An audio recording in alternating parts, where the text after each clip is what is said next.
The morning sun poured its golden warmth over the city, bathing the skyline in a soft, radiant glow that shimmered against the towering courthouse windows.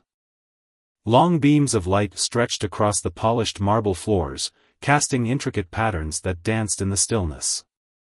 It was the kind of day that felt almost too serene. A deceptive calm hanging in the air, as if the world outside carried on with its usual rhythm, blissfully unaware of the tempest brewing within those grand walls. Inside, Judge Ayanna Johnson moved with a steady, deliberate grace, her heels clicking sharply against the pristine floor, each step a testament to the authority she had fought so hard to claim. Her black robe flowed behind her like a shadow, billowing slightly with every purposeful stride, a symbol of the power she wielded and the burdens she carried. At 43, she was a force of nature, seasoned, resolute, a woman who had presided over more cases, delivered more verdicts, and faced more opposition than most judges twice her age could ever imagine. She had clawed her way to this position, rising through a system that had never been built to welcome a black woman like her, a system that resisted her at every turn. Yet she stood tall, unbowed. Her presence a quiet defiance against every whispered doubt, every sidelong glance, every subtle reminder that she didn't belong. Ayanna was a judge known for her unshakable commitment to justice, a justice that was fair yet firm, compassionate yet unrelenting. Her career had been a battlefield. One she navigated with a keen intellect and a heart that refused to bend under pressure. She had overseen some of the state's most explosive trials, handing down rulings that held even the most untouchable figures accountable, her gavel a thunderclap against corruption and bias. But with that resolve came a price. She knew the whispers that followed her, the veiled threats that lingered in the shadows, the quiet resentment from those who saw her authority as an affront. She had grown accustomed to it all, the condescending tones, the thinly masked disdain from certain officers who bristled at the idea of a black woman in a robe telling them what to do. Her skin had thickened over the years, forged in the fire of their resistance, but her spirit remained unbroken. Today, though, something felt different. As she stepped into her courtroom, the air was heavy, thick with a tension that pressed against her chest like a storm about to break. Across the room stood Officer Daniel Bridges, a man whose very presence seemed to demand attention. Tall and broad-shouldered, he carried himself with the kind of swagger that made people hesitate before crossing him. To many, he was a hero, a decorated cop with nearly 15 years on the force. A grizzled veteran who had walked the gritty streets, faced down danger, and kept the city safe. His chest gleamed with medals, his name spoken with reverence in certain circles. But Ayanna saw through the myth.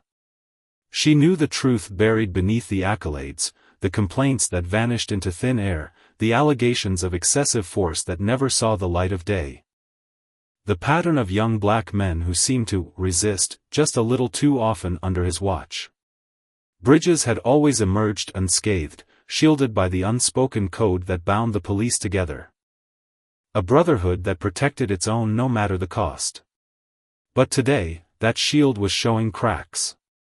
The case that had brought him before her was deceptively simple on paper, a 26-year-old black man. Unarmed, beaten into unconsciousness during a routine traffic stop. Bridges had been there, his knee pressed into the man's neck, his hands unrelenting as the life drained from his victim's body. The man had survived, barely, and this time, the evidence was undeniable. A witness had captured it all on video, a raw, unfiltered window into the brutality that so many had tried to expose before. Now, Bridges had to answer for it. But he didn't look worried.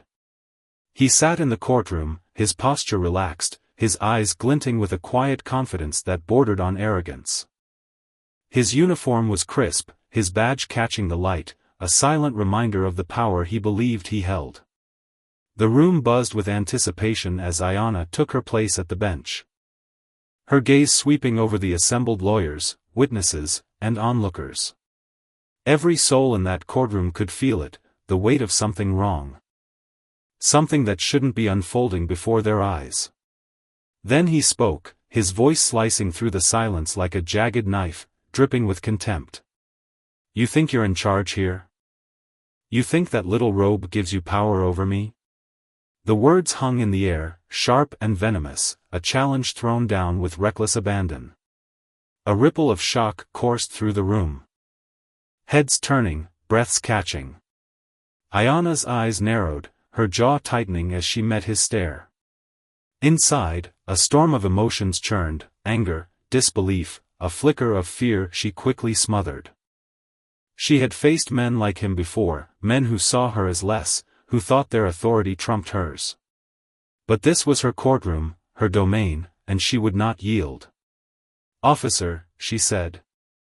Her voice steady and cold, cutting through the suffocating tension, "you are out of line. This is my courtroom. If you continue this behavior, I will have you removed." Her words were a warning.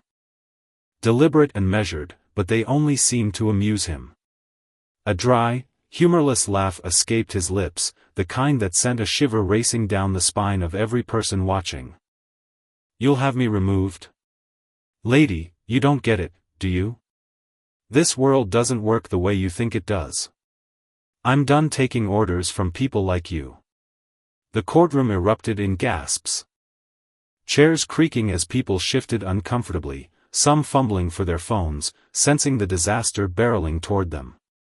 Bridges took a step forward. His heavy boots thudding against the polished floor, the sound echoing like a drumbeat in the taut silence. His hand drifted to his hip, a casual yet menacing gesture that made Ayana's heart skip. "I will not warn you again," she said, her voice hardening into steel. "Stand down." He didn't. In one fluid, terrifying motion, he drew his taser. The bright flash of electricity illuminating the room as a violent crackle split the air. Ayana barely had time to react before the prong struck her, 50,000 volts surging through her body. She crumpled to the floor, her robe twisting around her as she convulsed, papers scattering from the bench like fallen leaves. The courtroom dissolved into chaos, gasps turned to screams. Chairs scraping as the bailiff lunged forward, his hand on his gun. But Bridges didn't flinch. He stood there, a smirk curling his lips, watching with a sick satisfaction as the woman who had dared to defy him writhed in agony on the floor of her own courtroom. "You see that?" His voice boomed over the pandemonium, thick with cruelty. "That's what happens when you forget your place." When the taser finally shut off, Ayana's body slumped against the wood, her breaths coming in ragged, shuddering gasps. Her fingers twitched, still tingling with the fading echoes of electricity, but her mind remained razor-sharp. Even in that moment of raw humiliation, sprawled on the floor of the space she had fought to command, she knew this wasn't the end. The room spun around her, lawyers shouting, the bailiff barking orders, onlookers screaming for someone to intervene. Bridges stood motionless, hands resting on his belt. His expression one of smug triumph, as if he'd just scolded a disobedient child rather than assaulted a sitting judge. He didn't run, didn't waver, didn't show a hint of concern. He knew how this game was played, knew that men like him often walked away from worse. And for a fleeting moment, it seemed he might be right. The hours that followed blurred into a frenzy, reports filed, witness statements collected, the police department scrambling to douse the flames of outrage. But then the video emerged. Someone in the courtroom had recorded it all, and when it hit the internet, the world ignited. Millions watched, hearts pounding. As the footage played out, the electric current jolting through Ayana's body, the smirk stretching across Bridges' face like a badge of honor. Fury spread like wildfire. News stations looping the clip endlessly, protests spilling into the streets. The people demanded justice, their voices rising in a deafening chorus. Yet, impossibly, Bridges remained untouchable. The department placed him on administrative leave, a pitiful gesture, a slap on the wrist that mocked the severity of his actions. No charges, no consequences. For days, the nation held its breath. Watching, waiting, pleading for accountability.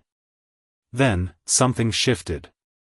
Karma doesn't announce itself with fanfare or warnings, it strikes with a quiet, relentless force. What happened to Bridges in the end wasn't just justice, it was something deeper, something raw and unexpected, a reckoning that left the entire country stunned into silence.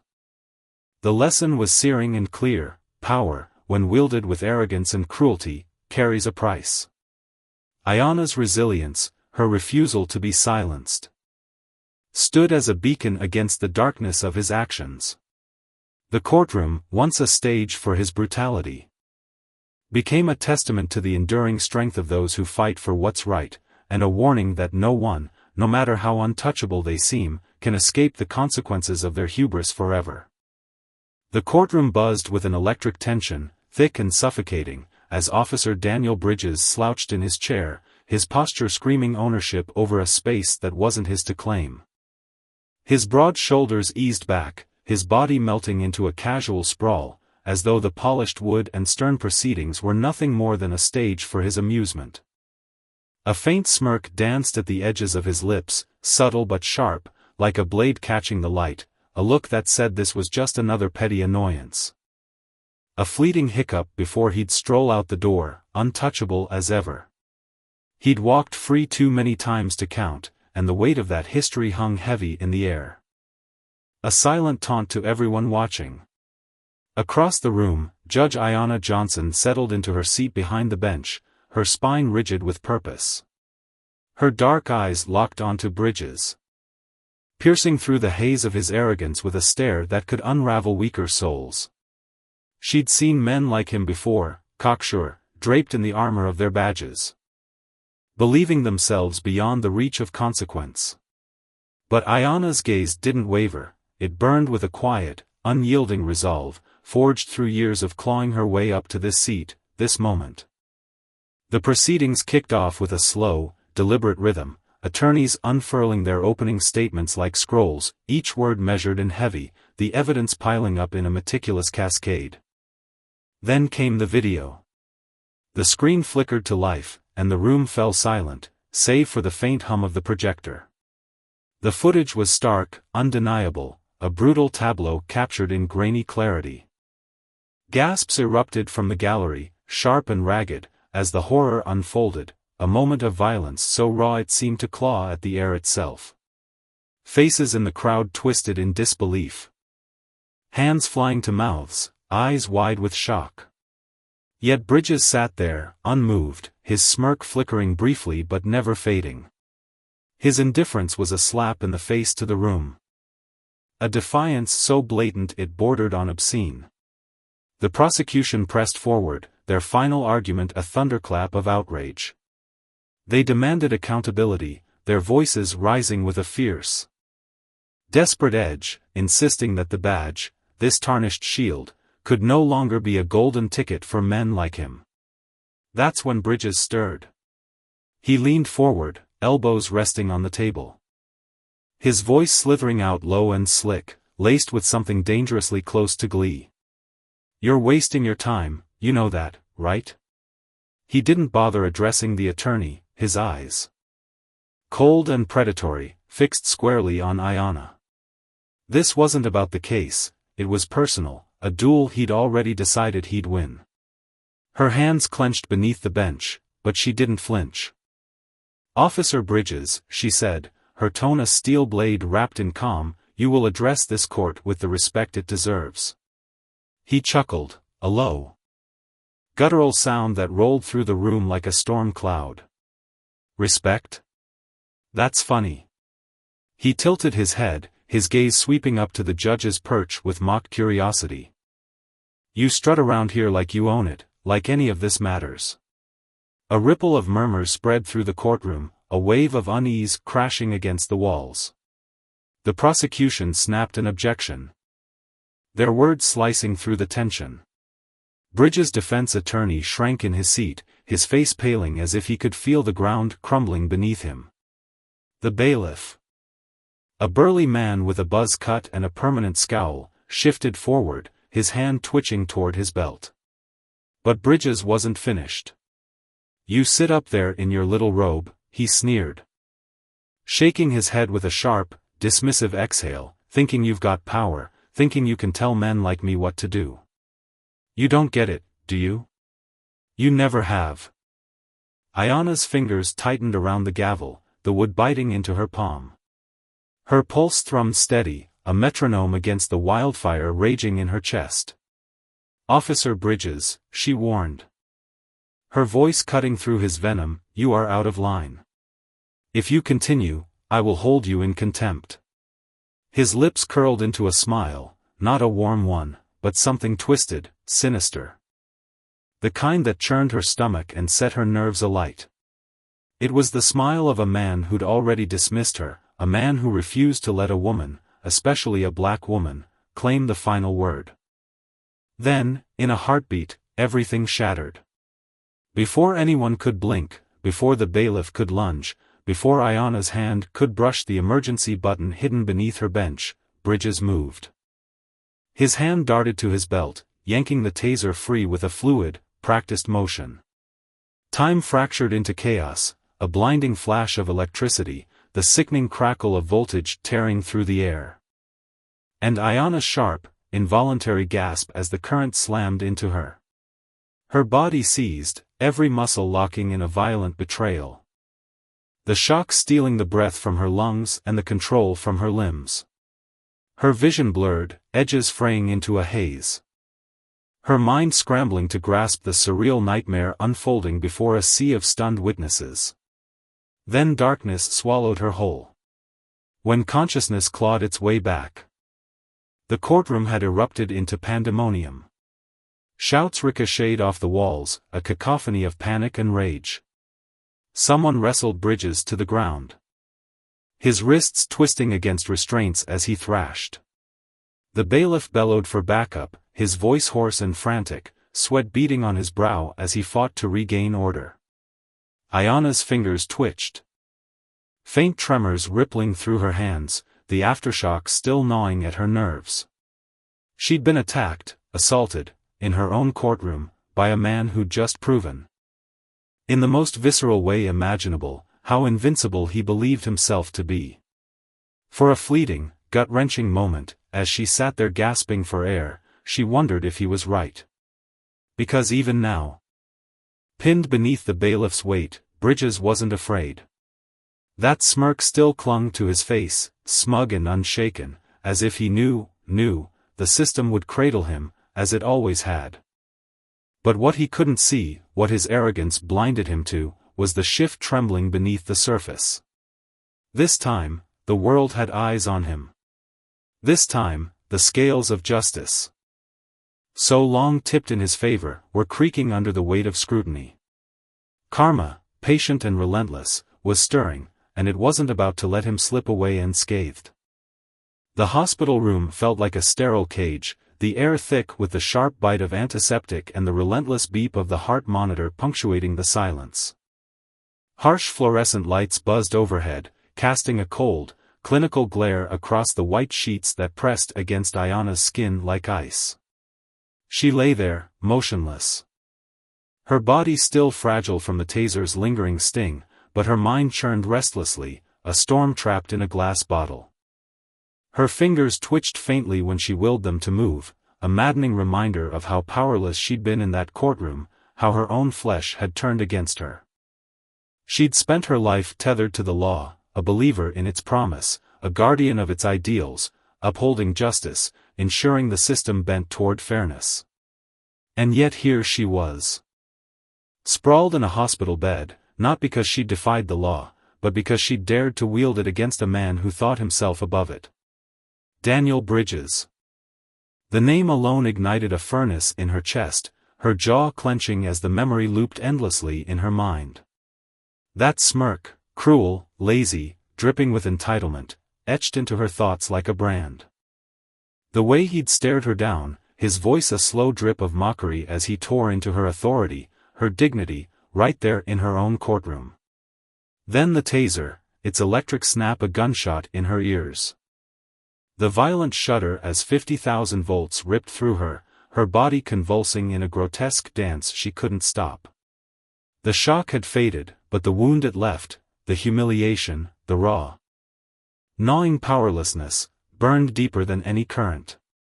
She could still hear the crowd's gasps, their disbelief a chorus of shattered faith in a place meant to stand as a bastion of order.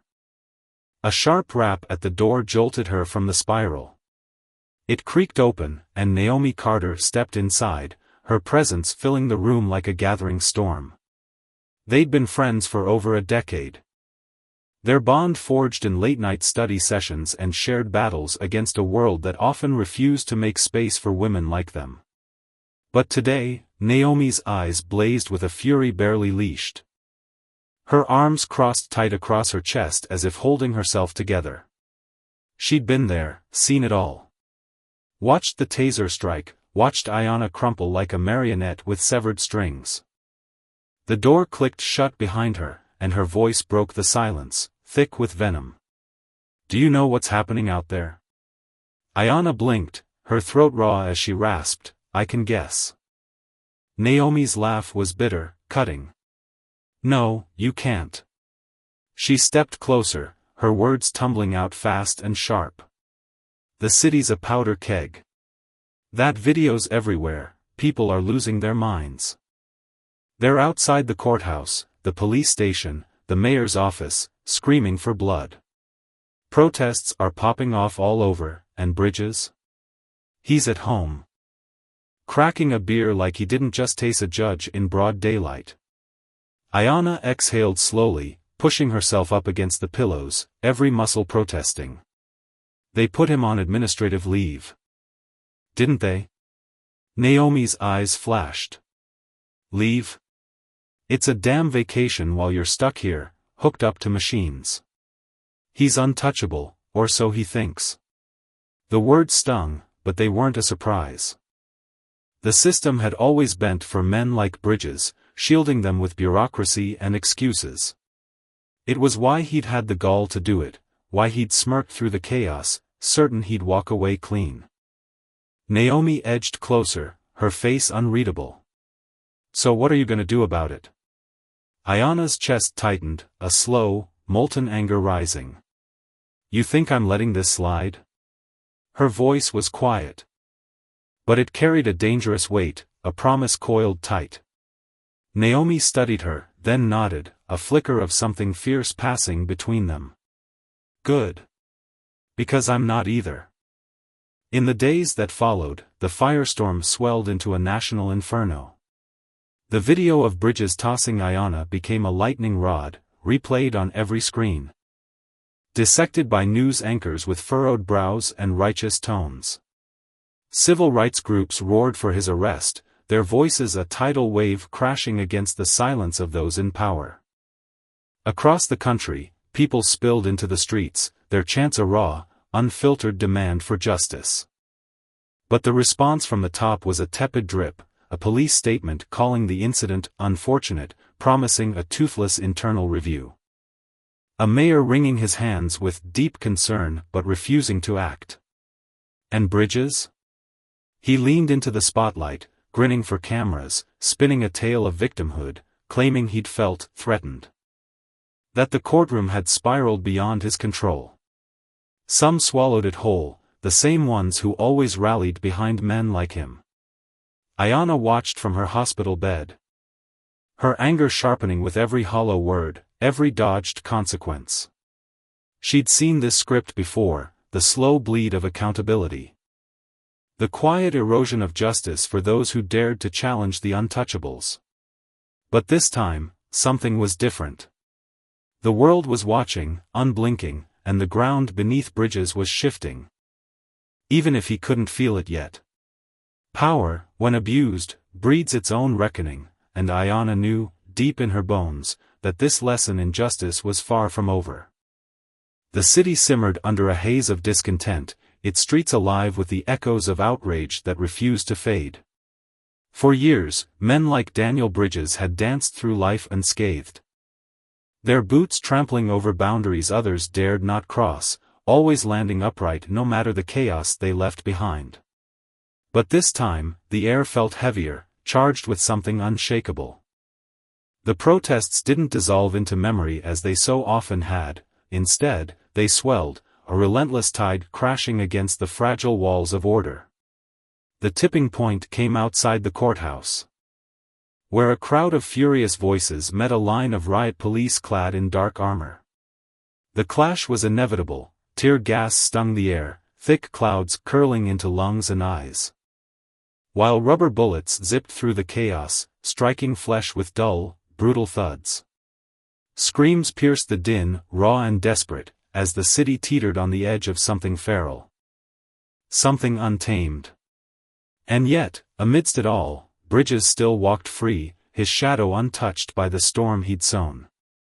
Inside her office, Ayanna Johnson sat motionless, the flickering glow of the news broadcast painting her face in shades of blue and gray. Her fingers gripped a glass of water, knuckles widening as though she could crush her frustration into the fragile vessel. The footage looped, bodies stumbling through smoke, signs held high, voices hoarse with fury, and each frame drove a splinter deeper into her chest. She'd spent her life tethered to the law, a steadfast believer in its promise of justice, its ability to right wrongs with measured precision. But now, that faith curdled in her throat, leaving a bitter aftertaste she couldn't swallow. For the first time, she felt adrift, powerless in a way that gnawed at her core. A knock rattled the door, sharp and insistent, pulling her from her spiraling thoughts. She lifted her gaze, expecting Naomi's familiar silhouette. But this time, her friend wasn't alone. A man stood beside her, tall and impeccably dressed in a tailored suit that spoke of authority. His presence carried a quiet gravity, the kind forged in shadows most would never glimpse. His face was a mask, unreadable, though his dark eyes hinted at a storm beneath the surface. "This is Marcus King," Naomi said. Her voice edged with something urgent, a tremor Ayanna couldn't ignore. "He's a federal prosecutor." Ayanna's brow creased, suspicion flickering in her chest. She didn't know where this was leading, but the weight in Naomi's tone set her nerves alight. Marcus stepped forward, claiming the chair across from her with a deliberate ease.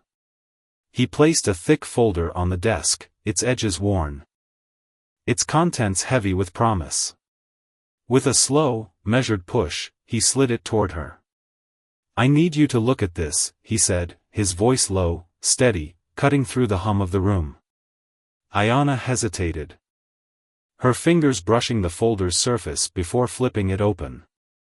Her eyes darted across the pages, legal documents, transcripts, grainy stills from surveillance footage, and with each line, her pulse quickened, a drumbeat echoing in her ears.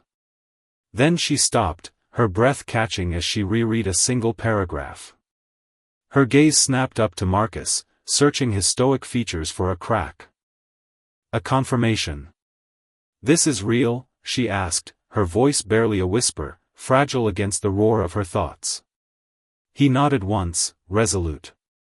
"It is." She swallowed hard, the lump in her throat unyielding, and looked back at the papers trembling in her hands. Bridges had secrets, a labyrinth of sin stretching far beyond the humiliation he'd inflicted on her. This wasn't just personal anymore, it was colossal, a reckoning poised to topple an empire of corruption. If these pages spoke true, the man who'd strutted through life untouchable was about to crash in a way that would echo through history. The courtroom buzzed with anticipation. A sea of faces stretching from wall to wall, some taut with dread, others alight with hunger for what was to come. The air hung thick, oppressive, as though the room itself bore the weight of the moment. This wasn't a routine trial, not another hollow proceeding where the guilty slipped through cracks greased by power and deceit. This was a rupture, a fracture in the machinery that had shielded men like Bridges for too long. At the defendant's table, he sat rigid, his spine a steel rod, though his fingers betrayed him, tapping an uneven rhythm against the polished wood. Once, he'd been a titan, a swaggering officer cloaked in invincibility, certain the world bent to his will. He'd spent years wielding the law like a cudgel, believing himself beyond its reach, untethered from consequence. But now, those same walls he'd mastered closed in. Their cold embrace stripping away the armor he'd worn so arrogantly. The eyes of the room bore into him, reporters, victims, strangers, and for the first time. A shiver of something unfamiliar snaked through him, the sting of powerlessness. Across the chamber, Judge Ayanna Johnson presided, her presence a quiet thunderhead rolling over the proceedings. She was no longer the woman Bridges had once flung into the spotlight of his cruelty, no longer the target of his sneering dominance. Today, she was transformed, a force of nature. Her robe a mantle of retribution. The world had witnessed her stumble, her dignity trampled under his heel, but now it watched her ascend, unyielding and resolute. She was the tempest he'd never seen coming, the one that had torn through the flimsy tapestry of lies he'd woven over decades. The trial had stretched across days. Each hour peeling back another layer of Bridges' rot. He'd thought this was about Ayanna alone, a petty grudge ballooned into legal theater. He was wrong. That courtroom clash had been merely the match struck against dry tinder, and now the blaze consumed him whole. Marcus King had led the charge. A relentless hunter armed with a prosecutor's precision. He'd clawed through buried files, unearthed reports rewritten to shield Bridges and his ilk, pieced together a mosaic of damning truths. The evidence unfurled like a litany of sins, body cam footage doctored to erase brutality, complaints vanished before they could breathe. Surveillance clips capturing Bridges' fists crashing into defenseless bodies, his smirk a silent dare to the world that he'd never pay. Witnesses emerged from the shadows. Their voices quaking yet resolute, recounting nightmares they'd buried under fear. The courtroom recoiled as the ugliness spilled forth. This wasn't a rogue cop gone astray. This was a predator who'd thrived on terror, who'd built a legacy on shattered lives. Each testimony chipped at the myth of his invulnerability, revealing a man who'd laughed in the face of suffering. Certain his badge was a shield no one could pierce. The final witness took the stand, a young man in his early 20s, his steps uneven from a limp that told its own story. A jagged scar sliced across his cheek, a cruel memento of survival. He carried himself with a quiet steel, the kind forged in the crucible of pain meant to destroy him. Settling into the chair. He adjusted the microphone with trembling fingers, took a deep breath, and began. His voice filled the room, steady and clear, as he recounted a night that had started with a routine traffic stop. Routine, until Bridges turned it into a descent into hell. He described the sudden yank from his car, the pavement biting into his skin as he was thrown down. The crushing weight of Bridges' knee grinding into his spine. He'd begged, his pleas swallowed by the night, the pressure so fierce he'd feared his last breath was near. And Bridges had laughed, a cold, guttural sound, as he cinched the cuffs tight enough to bruise bone, as he shoved him into the squad car, as he sneered, "No one's going to believe you." The young man's gaze locked onto Bridges as he finished, his eyes blazing with something beyond rage, a defiance that refused to bend. Silence smothered the room, heavy and absolute. Marcus rose. His voice slicing through the stillness like a guillotine. "Officer Bridges, do you have anything to say?" Bridges' jaw tightened, his mind racing. For days, he'd sat there, plotting his escape. Clinging to the belief that the system, his system, would cradle him as it always had. He'd seen worse storms, watched peers slip free of tighter nets. But this time, the ground shifted beneath him. Every stare pinned him, every camera chronicled his unraveling, every victim stood tall on the other side of justice, their strength a mirror to his crumbling facade. His lawyer hissed in his ear. A frantic whisper, "Don't speak, don't react, we can still fight this," but the words drowned in the pounding of his pulse. His fists clenched, nails digging into palms, and for once, no clever retort rose to his lips. For once, he tasted the bitter dregs of his own insignificance. Marcus turned to Ayanna. Your Honor, the prosecution rests. She didn't waver. Her gaze a steady blade meeting Bridges across the room. She'd watched men like him saunter away too many times, their crimes dissolving into loopholes and shrugs. But today, the script flipped. Today, Daniel Bridges wouldn't walk free. Today, he fell, the crash reverberating through the whispers erupting around them, through the frantic taps of reporters' keyboards. Through the air thick with the weight of consequence. She held his stare, unflinching, no trace of triumph on her face, none was needed. He knew, and she knew, this was justice, raw and unyielding. A lesson carved in the wreckage of his hubris. The silence returned, deeper now, as the room held its breath, waiting for the gavel's final word. The fall had begun.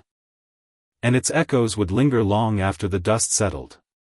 The courtroom was suffocatingly still, the air thick with tension as the video flickered across the screen for all to see, Daniel Bridges. A man who had wielded fear like a sharpened blade for years, caught in the act of brutality against Ayanna.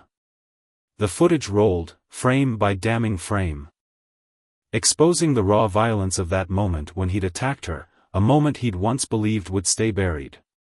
Now, as the screen went dark and the echoes of the video faded, the silence that followed was heavier than any sound. It pressed down on Bridges, who sat rigid at the defendant's table, his broad shoulders hunched as if bracing for an inevitable storm.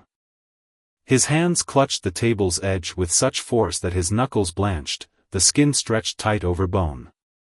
His mind churned, a chaotic whirl of disbelief and dawning horror. Everything he'd built, his reputation, his authority, his invincibility, had been stripped away, laid bare for the world to judge. Across the room, Ayanna sat motionless. Her face a mask of calm that betrayed nothing of the tempest raging within her. Her dark eyes, sharp and unyielding, bore into Bridges with a quiet intensity that unnerved him more than any shouted accusation ever could. She didn't need to speak, her gaze alone was a mirror, reflecting back the weight of his sins. For years, he'd been the one to instill dread, to bend others to his will with a badge and a smirk. Now, the unfamiliar sting of vulnerability gnawed at him. A sensation so alien it made his stomach twist. He'd never been the prey before, never the one forced to confront the wreckage he'd left behind. The realization crept into his bones. Cold and relentless, this time, there was no escaping the consequences. Beside him, his lawyer shifted uncomfortably, sweat beading along his hairline despite the chill of the room. The man leaned in close, his breath hot against Bridges' ear as he whispered with a desperation that bordered on panic. "Daniel, we've still got moves to make. A plea deal, maybe, cooperate. And we can soften the blow. It's not over yet." His voice trembled slightly, betraying his own doubt, but he pressed on, clinging to the faint hope of salvaging something from the wreckage. Bridges barely registered the words at first, his jaw tightening until it ached. "No," he rasped, the syllable low and final, cutting through the lawyer's plea like a knife. There was a new edge to his tone, a brittle sharpness that hadn't been there before, born of defiance and something deeper, fear, perhaps, though he'd never admit it. "No deals."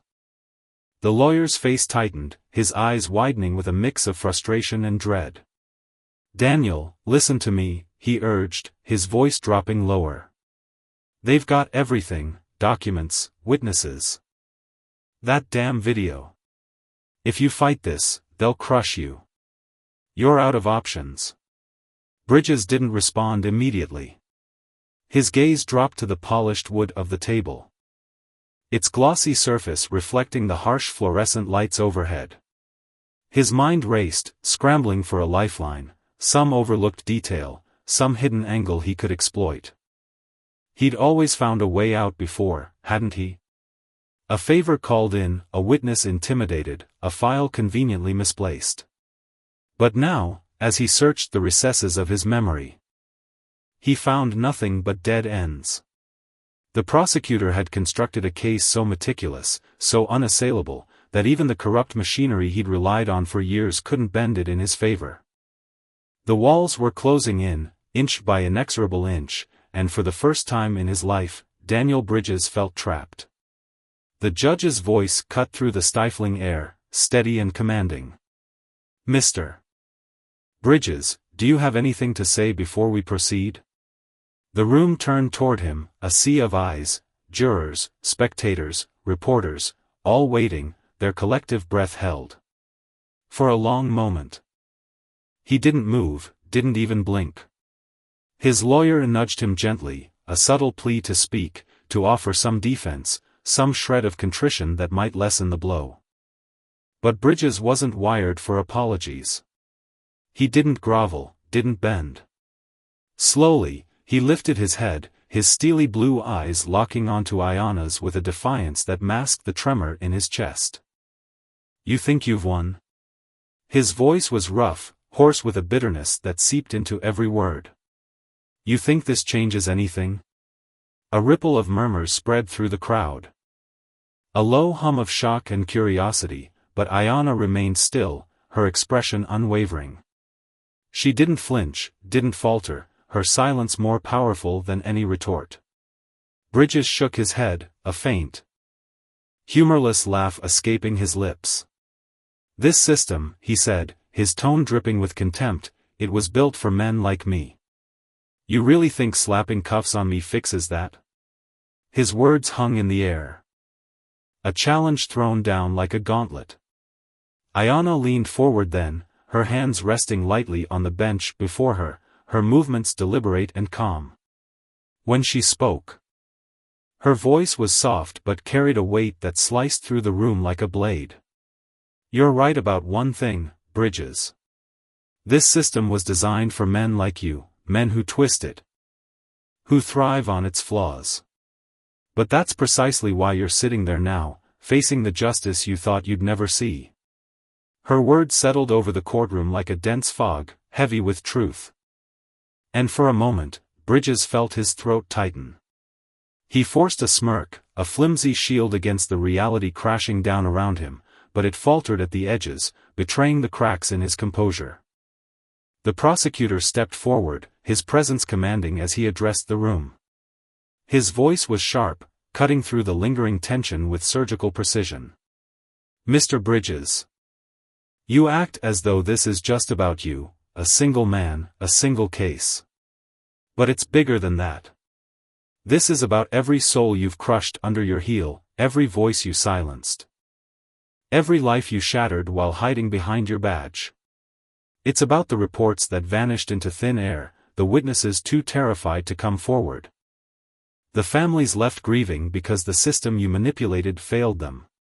His words landed like blows, each one stripping away another layer of Bridges' defiance. The man's breath came slower now, heavier, his smirk dissolving into a thin, taut line. The prosecutor didn't relent. "For years, you've cloaked yourself in the protection of that badge, untouchable, unstoppable. But today, that shield is gone. Today, you answer to the same justice you denied so many others." Silence descended again, thick and oppressive, pressing down on Bridges until he felt it in his chest. An anvil of guilt and inevitability. He clenched his jaw, the muscles twitching as he fought to hold on to the last scraps of his pride. "And what?" he shot back, his voice low but laced with defiance. "You think locking me up fixes it all? One trial, one sentence, you think that undoes everything?" Ayanna's gaze didn't waver as she responded, her tone quiet yet piercing. "No. But it's a start." The simplicity of her words, the unshakable resolve behind them, struck him harder than any accusation.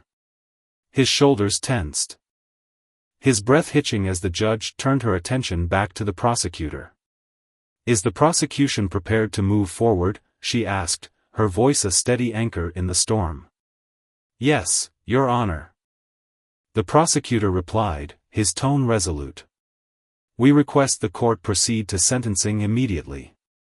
Bridges' lawyer lurched to his feet, his movements frantic as he grasped at straws. "Your Honor." We request a delay in sentencing. My client, the judge cut him off, her voice firm and unyielding. Denied. This court sees no reason to postpone justice any longer. The words landed like a thunderclap, final and absolute. Bridges' breathing grew shallow, his chest tightening as the reality sank in. There was no reprieve, no last-minute rescue. The powerful allies he'd once counted on, the strings he'd pulled, they were all gone now, severed by the weight of evidence and the eyes of the world. The judge inhaled deeply, her gaze settling on the papers before her before lifting to meet his one last time. Daniel Bridges, you have been found guilty on all counts. The court hereby sentences you to, the gavel struck the bench, a sharp, resounding crack that echoed through the room, sealing his fate. In that instant, the full force of it hit him. He wasn't walking away. Not this time. The doors at the back of the courtroom swung open, and two officers stepped forward, their faces impassive masks of duty. The crowd buzzed with whispers, justice served, at last, as the officers approached. Bridges felt the cold metal of the cuffs snap around his wrists. The weight of every stare in the room bearing down on him. Just before they led him away, he glanced up at Ayanna one final time. She didn't smile, didn't gloat. She didn't need to. The truth hung between them, unspoken but undeniable, justice had prevailed. As the courtroom doors thudded shut behind him, Ayanna remained seated for a moment. The noise of the outside world, reporters shouting, cameras clicking, the murmur of the crowd, filtering in like static. The trial was over, the verdict delivered, but the weight of it lingered. A relentless pressure against her ribs. It wasn't finished, not truly. Justice wasn't a single victory, a tidy conclusion wrapped up with a gavel strike. It was a fight, a long and grueling war. And this had been merely one battle won. She rose slowly, her legs unsteady beneath her, and stepped into the blinding sunlight outside. Naomi stood waiting near the courthouse steps. Her arms crossed tightly against her chest, her sharp eyes scanning Ayanna as she emerged. The sun beat down, its warmth harsh against Ayanna's skin. But it couldn't touch the icy resolve that had settled deep within her. Naomi tilted her head, searching Ayanna's face for some sign of triumph, some flicker of relief. You did it, she said. Her voice steady but tinged with an undercurrent of unease, as if she sensed the cost of this victory. Ayanna exhaled, a slow, shaky breath, and shook her head. We did it, she corrected. Her tone flat, devoid of celebration. Naomi frowned, stepping closer. Then why don't you look like someone who just won? Ayanna's lips pressed into a thin line. Her gaze drifting to the horizon where the city sprawled, indifferent to the drama that had unfolded here. Because justice isn't clean, she said finally, her voice barely above a whisper. It's messy, it's brutal, and it leaves scars. Winning doesn't erase that. Naomi nodded slowly, her own expression darkening with understanding. Behind them, the courthouse loomed. A silent witness to the lesson etched into this day: power, when abused, inevitably crumbles, and justice, though imperfect, demands its due. For Bridges, for Ayanna. For every soul caught in the system's gears, the consequences of that truth would echo far beyond this moment. The air outside the courthouse buzzed with a restless energy that refused to fade. A throng of people lingered under the gray March sky, their faces a mixture of exhaustion, hope, and skepticism. Reporters hovered like vultures, microphones poised, cameras flashing intermittently. Each one ravenous for a fresh quote to feed the endless churn of headlines. The public craved resolution. A neat bow to tie up the mess of emotions and outrage that had spilled across the city for weeks.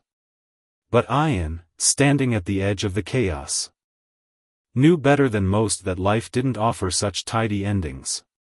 She turned to face the crowd, her dark eyes scanning the sea of expectant faces. the flickering lights reflecting off her taut expression.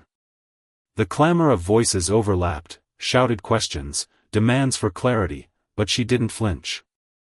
Her presence alone carried a weight that stilled the storm. When she spoke, her voice cut through the noise, steady and resolute. This trial was never about just one man. It was about holding people accountable, about giving a voice to those who've suffered in the shadows, about families who've been denied justice time and time again. Today, the system delivered a win. But don't mistake this for redemption. One victory doesn't wipe away decades of broken promises. I won't rest until justice stops being a rare gift and becomes the standard we all live by. She didn't linger to soak in their reactions or field their questions. The words had been enough, sharp, deliberate, a stone dropped into the churning waters of public discourse. She stepped away. Her boots echoing against the pavement as she moved past the flashing bulbs, past the city still smoldering with division, past the onlookers who couldn't decide whether to cheer or condemn her. Ian carried no illusions about what lay ahead. Bridges, the man at the center of it all, was just one thread in a sprawling tapestry of corruption and abuse. Toppling him didn't unravel the whole rotten system, but it was a tear, a jagged edge she could pull at. For now, that had to suffice. Deep within the courthouse, far from the clamor of the streets, Bridges sat alone in a holding cell that felt more like a tomb. The room was a stark cube of concrete. Its only furnishings a cold metal bench bolted to the floor and a fluorescent light that buzzed and flickered overhead, casting harsh shadows across his haggard face. The air reeked of bleach and stale sweat, a bitter reminder of the countless others who'd sat in this same spot, their fates sealed or still hanging in limbo. His wrists ached under the bite of steel cuffs, the weight unfamiliar after years of wielding power like a shield. Beyond the bars, faint sounds drifted in, the shuffle of boots on tile, the low murmur of guards exchanging clipped words, the metallic groan of gates slamming shut. But here, in this suffocating box, those noises felt distant, irrelevant. For the first time in his life, Bridges faced a reality he couldn't bend to his will. No smooth-talking lawyers waited in the wings, no backroom deals were being brokered to whisk him away. The department had already begun its ritual of disavowal, issuing statements that painted him as a lone wolf, a blemish on an otherwise spotless record. He'd seen this script play out before. Watched colleagues fall when they became too hot to handle, but he'd always believed himself untouchable. Now, stripped of his badge and his allies, the truth settled over him like dust. He was expendable. Days crawled by, and the world outside spun on without pause. Protests flared in the streets, their chants rising and falling like waves against a crumbling shore. News channels ran endless loops of analysis, pundits slicing the trial into digestible pieces. Some hailed it as a step forward, others dismissed it as a hollow gesture.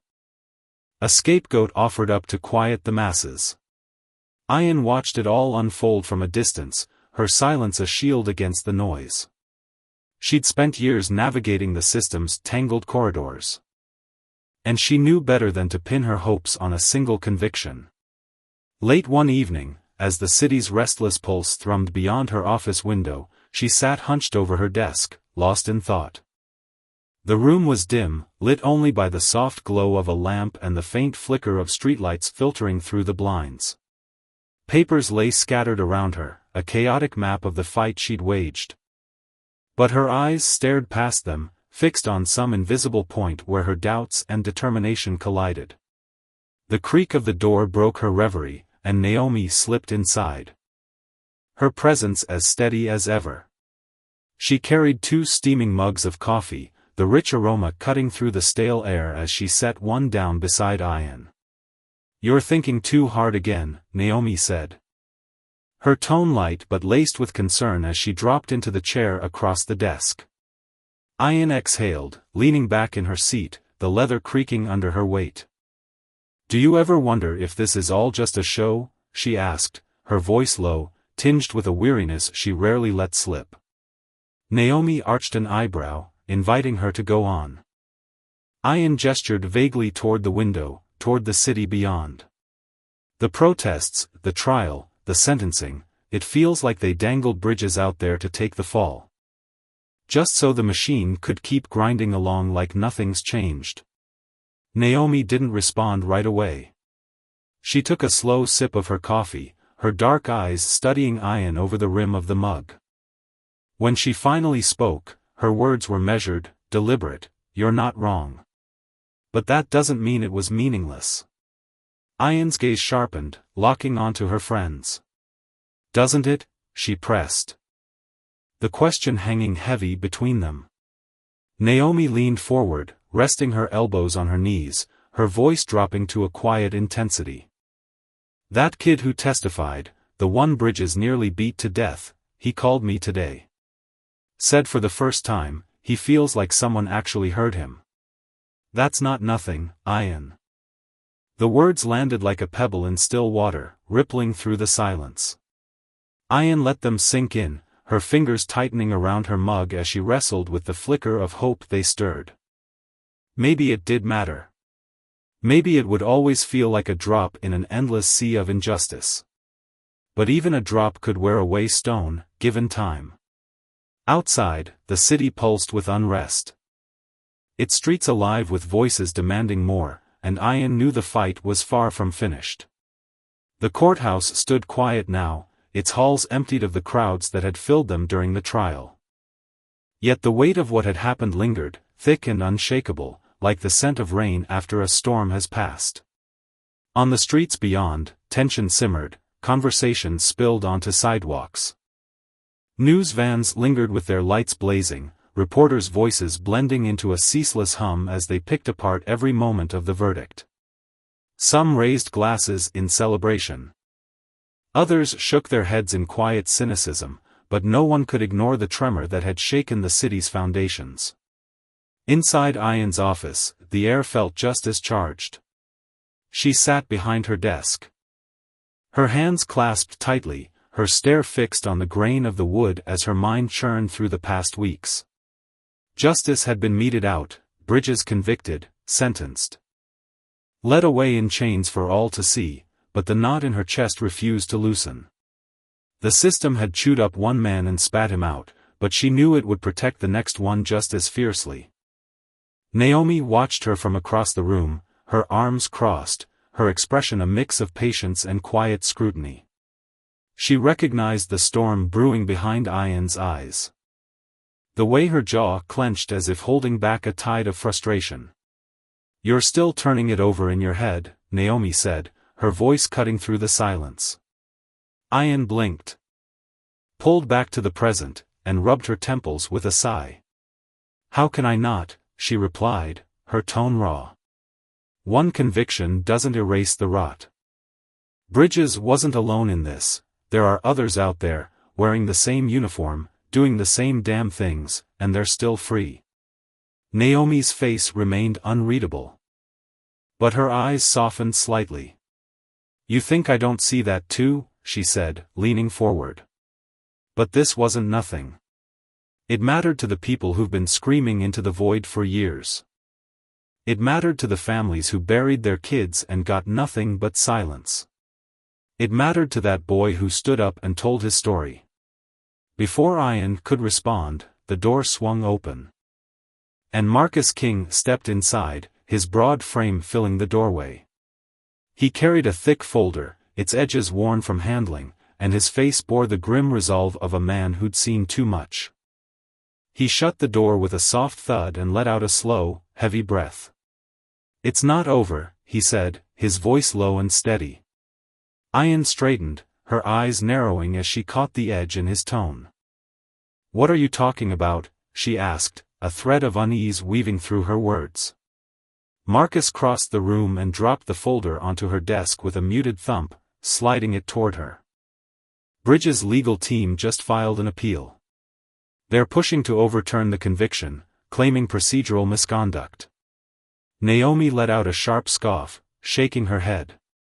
"You've got to be kidding me," she muttered, her voice dripping with disbelief.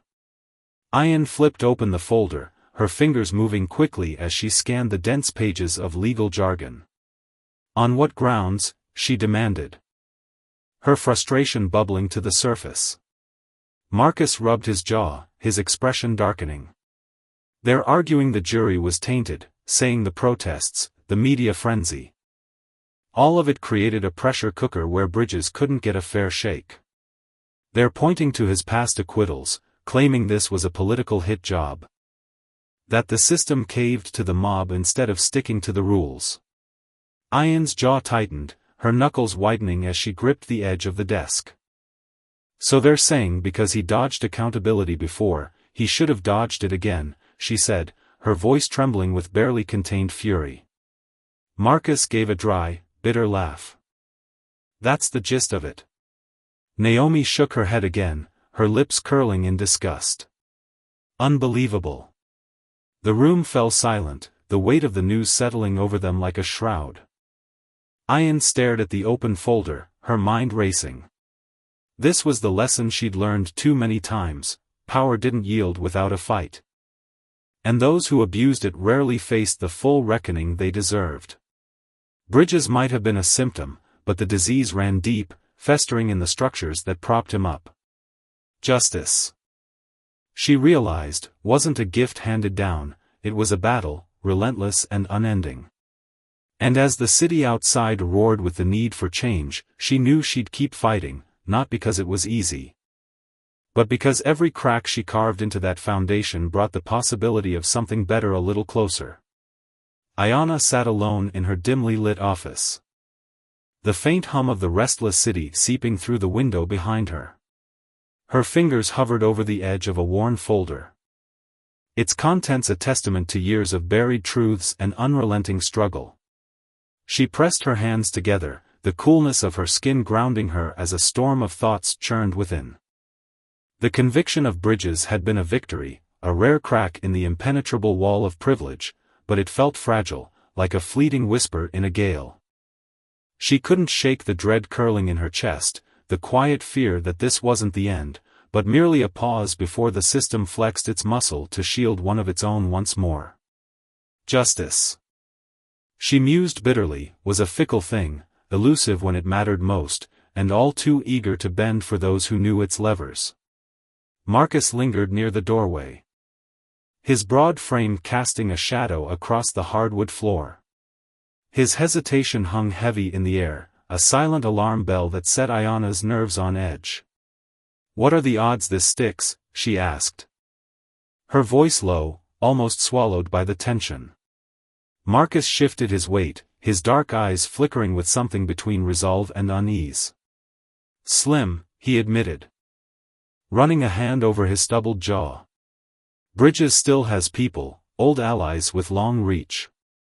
If they line up the right judge, grease the right palms, they could stretch this out for months.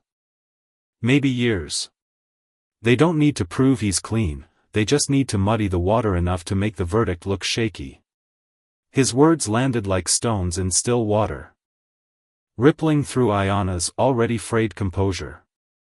She leaned back in her chair, the leather creaking under her, and let out a slow, deliberate breath.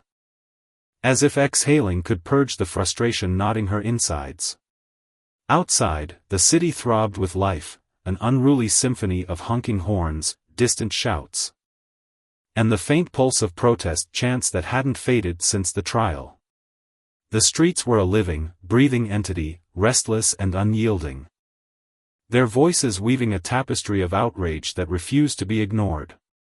Inside, though, the air was thick with exhaustion.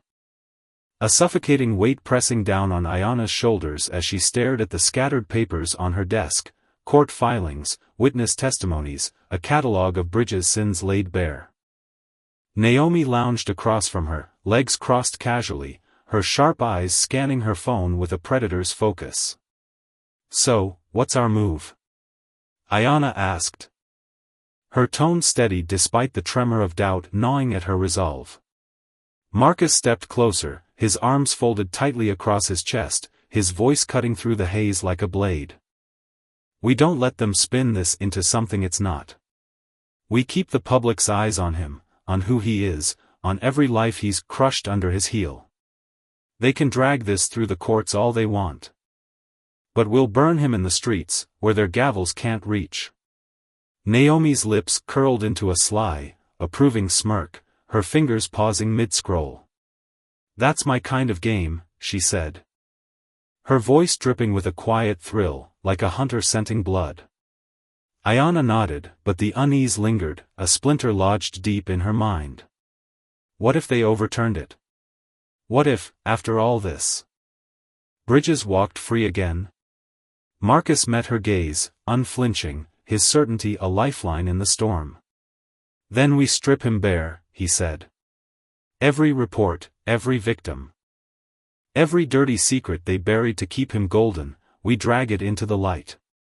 If they dare let him slip through, the world will see exactly what they're defending." Ayanna let his words settle, rolling them over in her mind like a craftsman testing the weight of a tool. Bridges had built his life on a throne of untouchability. A king in a kingdom of corruption where loyalty was bought and consequences were for the powerless.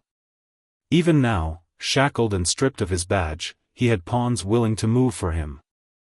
To weave a tapestry of lies thick enough to smother the truth. But this time, the eyes of the city, of the nation, were fixed on him, and Ayanna vowed they wouldn't blink. She glanced out the window. Where the skyline glittered against the encroaching dusk, a restless beast that mirrored her own turmoil. The courthouse loomed in the distance. Its stone facade absorbing the day's tension like a sponge, holding it tight within its walls. The people outside hadn't dispersed, if anything, their numbers had swelled. Their voices a chorus demanding more than a single conviction, they hungered for a reckoning. Inside the office, the atmosphere was a pressure cooker, simmering with fatigue and defiance. Naomi tossed her phone onto the desk, the clatter breaking the silence. "They're already at it," she said, her tone sharp as a razor. "The media's starting to whisper he's a fall guy. That this was never about justice, just a show to quiet the mob. They're painting him as some tragic figure caught in a political crossfire." Ayanna's eyes stayed glued to the latest filing in her hands, her fingers tracing the edges of the paper as if it might yield some hidden answer. "Of course they are," she murmured, her voice laced with weary cynicism. "If they call this justice, they'd have to admit every time they let him slide was a betrayal. Easier to dress him up as a martyr than face the rot they've nurtured." Naomi let out a dry, humorless chuckle, shaking her head as she leaned back in her chair. "They're saying the trial was a rush job, that the protests poisoned the jury, that you've got some personal axe to grind. As if this wasn't about the mountains of evidence, as if it wasn't about the bodies he left in his wake." Ayanna closed the file with a soft thud, the sound echoing in the stillness. "Funny how fairness only matters to them when it's their own getting the rope," she said, her words heavy with the weight of countless ignored pleas.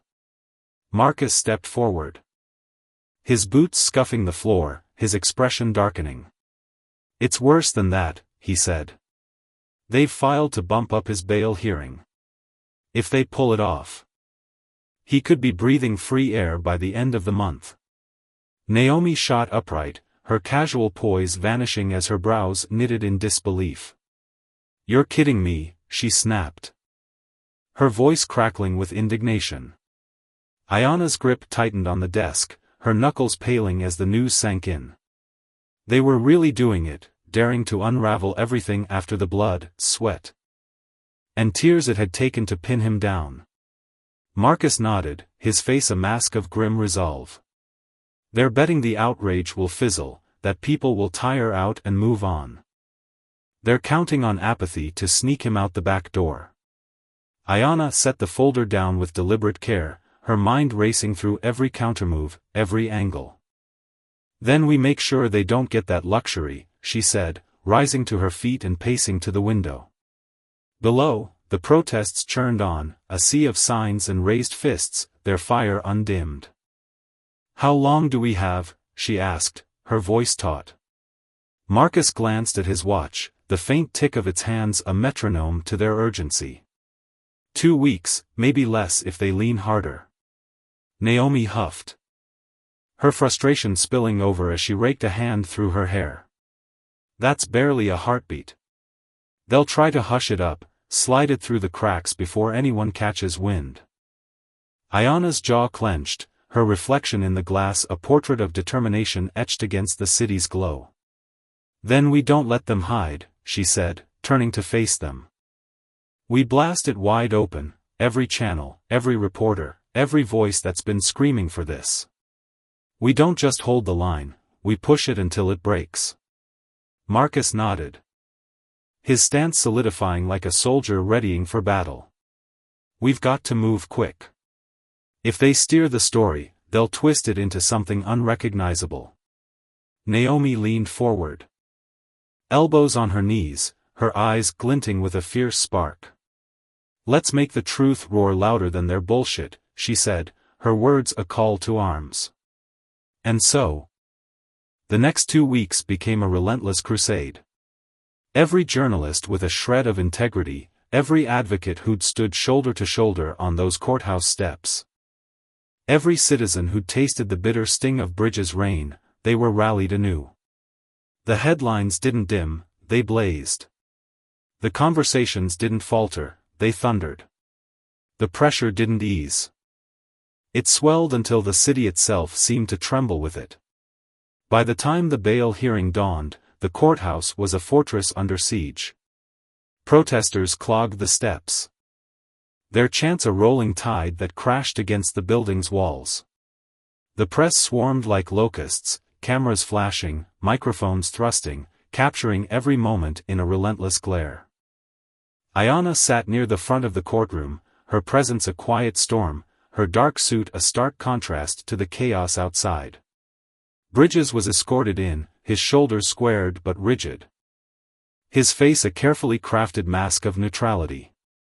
Yet, beneath it, Ayana saw the fissures, the faint twitch of his lip, the darting glance that betrayed a man no longer certain of his invincibility. He'd spent decades wielding power like a cudgel, secure in the belief that the system was his shield. Now, that shield was cracking. The defense launched into their plea with practiced fervor, their voices smooth as oil. They framed Bridges as a sacrificial lamb, a career dashed to appease a bloodthirsty public. They claimed the protests had tainted the trial, that impartiality had been a casualty of the uproar, that he was no monster but a man ensnared by circumstance. Naomi, seated beside Ayana, muttered under her breath, her words a hiss of disgust. They always cry fairness when it's their necks on the block. Ayana's gaze never wavered from Bridges. He still thought he'd walk out today, she realized, the arrogance lingering like a ghost in his posture. Then the prosecution rose, their rebuttal a hammer striking steel.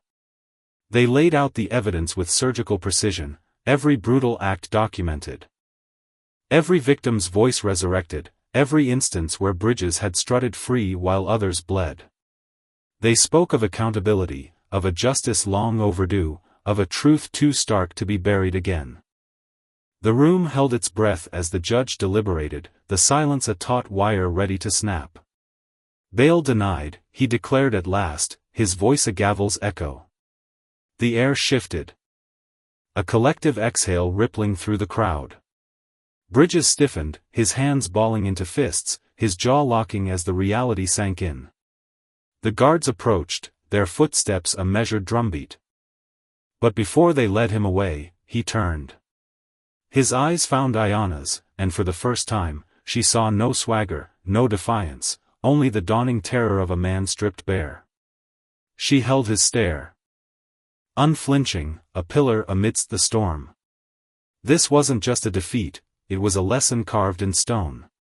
Power, when abused, bred its own downfall. Justice, though battered and bruised, could still rise when the people refused to yield. Naomi leaned closer, her voice a soft thread in the din. This is just the start, she said, her tone a promise. Outside, the city roared on, its pulse a testament to the fight that lingered, and the consequences that awaited those who dared to forget. The city had not erased the echoes of its past. The protests, once a roaring tide crashing against the foundations of power, had simmered down to a quiet murmur, and the headlines had drifted to fresher scandals. Yet the scars of those turbulent days lingered, etched deep into the bones of a society that could no longer ignore the decay festering within its core. For years, the system had stood like an impenetrable fortress, its walls buttressed by silence and complicity. But one man's fall had pried open a chink in that armor, a breach no one could seal shut again. Bridges, once a towering figure cloaked in authority, had crumbled, and with his collapse came a reckoning that rippled far beyond the courtroom where his fate was sealed. Inside the prison, time twisted into something unrecognizable. The days didn't march forward so much as they bled into one another, pooling into an endless, gray expanse that swallowed hope whole. For Bridges, the man who had once strode through life with a badge pinned proudly to his chest, this was a new and suffocating reality. The steel bars that now framed his world were cold and unyielding. A stark contrast to the courtrooms he'd once entered with a swagger, his chin held high, certain that the scales of justice would always tip in his favor. Back then, he'd worn his power like a second skin, his arrogance a shield against accountability. Now, that shield was gone, stripped away along with the life he'd known. He sat alone in his cell, the damp air clinging to his skin, surrounded by men whose faces he could barely meet, men who had once cowered under the weight of his brutality. The prison had its own rules, a brutal hierarchy carved out of desperation and survival, and Bridges found himself at its mercy. Out there, he'd been the puppet master, pulling strings with a flick of his wrist, bending the world to his will. He'd had allies in the shadows, favors to cash in, a network of loyalty woven tight enough to catch him when he stumbled. But here, those threads unraveled. The corridors echoed with whispers, low and menacing, as eyes tracked his every step. He could feel the weight of their stares, sharp as knives. A silent promise of retribution he'd once delivered to others. Fear crept into his chest, a slow burn that gnawed at the bravado he'd clung to like a lifeline. At first, he'd tried to hold his head high, to summon the old fire that had made men flinch under his gaze. He squared his shoulders, puffed out his chest, and told himself he was still untouchable. But the illusion shattered fast. These walls held no reverence for his past, they amplified it instead. Every inmate knew his name, his story, knew the lives he'd crushed with a flick of his baton or a twist of his words. Some had felt the sting of his handcuffs, the crack of his rage, the ruin he'd left in his wake. To them, he wasn't a fallen cop, he was a ghost of their nightmares, now flesh and blood and vulnerable. Bridges had spent years drunk on his own invincibility, convinced that the badge was a free pass, that no sin was too grave to outrun. Power had been his god, and he'd worshipped it without restraint. But here, stripped bare, he was nothing, just another number in a jumpsuit. A man reduced to the sum of his crimes. The department that had once draped a protective arm around him had turned its back with astonishing speed. His old colleagues, the ones who'd shared laughs over coffee and nodded knowingly at his excesses, now acted as if he'd been a stranger all along. They painted him as an anomaly, a rogue who'd slipped through the cracks, rather than a product of the very machine they all served. Their statements dripped with rehearsed indignation, promises of reform spilling from their lips like cheap perfume meant to mask the stench of their guilt. But the public wasn't buying it anymore. The old tricks, press releases and hollow vows, fell flat, dissolving under the heat of a scrutiny that refused to relent. Investigations unfurled like wildfire, names rising to the surface like ghosts from a shallow grave. Men who'd worn the same uniform as Bridges, who'd mirrored his cruelty and basked in the same impunity, now squirmed under the spotlight they'd dodged for so long. The city watched, breathless, as the cracks in the system widened, exposing a rot that ran deeper than anyone had dared admit. On the courthouse steps, Ian stood motionless, her eyes locked on the latest officer being marched inside, wrists bound in cuffs that gleamed under the midday sun. The air buzzed with tension. A crowd gathering like moths to a flame, their murmurs a mix of anger and fragile hope. Beside her, Naomi leaned against the railing, arms crossed tight, a faint smirk tugging at her lips. "Told you they wouldn't forget," she said, her voice low but laced with triumph. Ian exhaled slowly, the weight of the moment pressing against her ribs. "No, they didn't," she murmured, her gaze drifting to the horizon.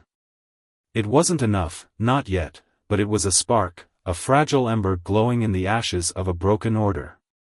The work pressed on, relentless and unyielding. Families who'd been dismissed for years, their pleas buried under bureaucracy and indifference, now stepped into the light. Their voices, once whispers lost in the wind, grew into a chorus that demanded to be heard. Piece by piece, the system was forced to face its own reflection, to reckon with the ugliness it had nurtured in the dark.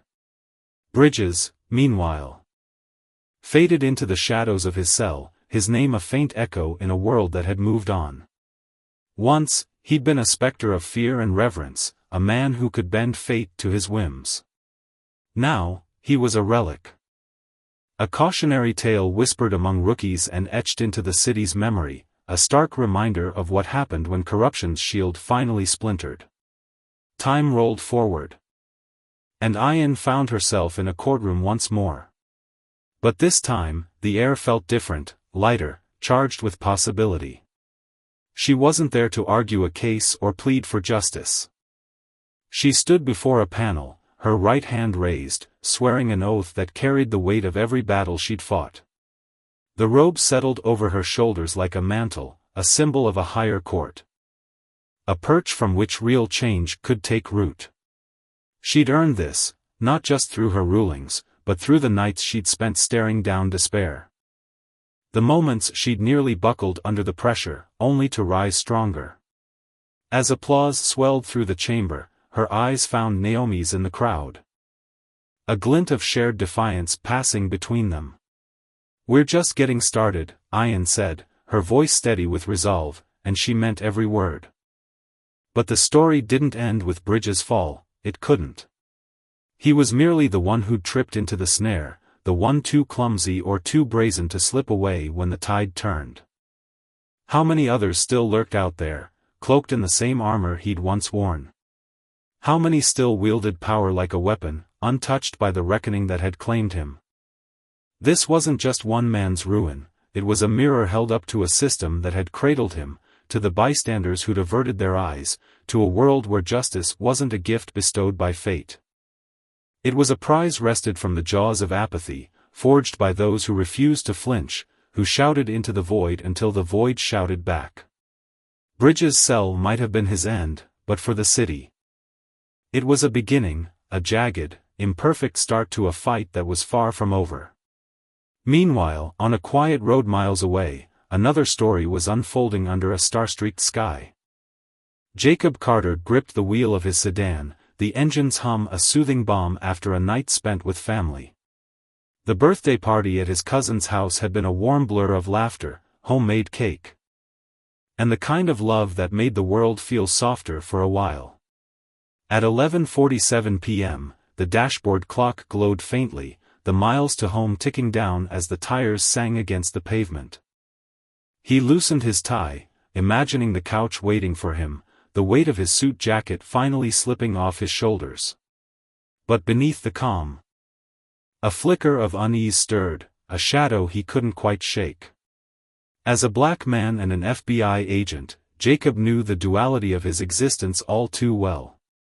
The badge in his wallet was a shield, but not an infallible one. Too many nights had taught him that to some, he'd never be an authority, just a target. The streetlights cast golden pools across the empty road, the houses silent and dark. Then, without warning, red and blue lights erupted in his rearview mirror, slicing through the peace like a blade. His stomach sank, a weary dread settling in his bones. "Here we go again," he muttered, his hands tightening on the wheel. He checked his speed, perfect. His lights, working. His driving, flawless. There was no reason for this, and yet he knew the reason too well. The night stretched taut around him, the stars above indifferent, as Jacob braced himself for what came next, a confrontation that would test the fragile line between justice and the abuse of power. A moment that would soon unravel in ways no one could predict. The memory of his father's voice rang in Jacob's ears, steady and unwavering. As if it were a lifeline pulling him back from the edge of chaos. "Keep your hands where they can see them, son. Be respectful, cooperative, just make it home alive. That's the only thing that matters." Those words, etched into his soul from years past, weren't just advice, they were a survival mantra, a shield against a world that too often judged him not by his character or accomplishments, but by the deep brown hue of his skin. Now, as he gripped the steering wheel, the red and blue lights pulsing in his rearview mirror like some relentless predator, Jacob felt the weight of that truth settle over him once more. He eased his car to the side of the deserted road, the gravel crunching under the tires, and steeled himself for what lay ahead. His training as an FBI agent had taught him how to defuse tension, how to stay cool under pressure, but in this moment, those skills felt like distant echoes, drowned out by the thudding of his own heartbeat. The night was quiet, save for the faint hum of crickets and the occasional rustle of leaves stirred by a chilly breeze. The patrol car's lights cast jagged shadows across the asphalt, painting the scene in an eerie, flickering glow that made the darkness feel alive, almost menacing. Jacob kept his hands locked at 10 and 2 on the wheel, his fingers flexing slightly as he fought the urge to fidget. A quick glance in the mirror revealed two figures emerging from the police cruiser, their silhouettes sharp against the glare. They moved with purpose, their boots thudding against the ground, exuding the kind of confidence that came from wielding unchecked power. Jacob muttered under his breath, "It's time," his voice barely audible over the roar of his own thoughts. He wasn't just preparing for a routine stop, he was bracing himself for a confrontation that could unravel in ways he couldn't predict. The first officer, Nathan Ellis, approached the driver's side with a stride that oozed authority.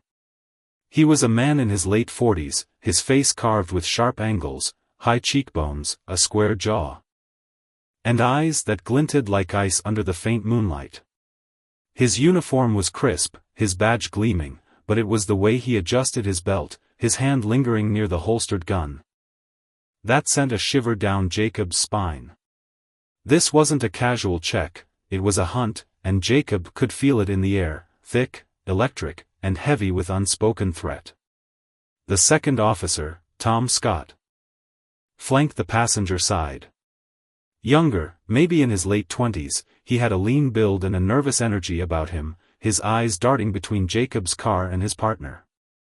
Scott's hand hovered near his own weapon, but there was a hesitation in his stance, a flicker of uncertainty that suggested he was still finding his footing in the shadow of Ellis's dominance. Jacob closed his eyes for a fleeting moment, drawing a slow, deliberate breath to anchor himself.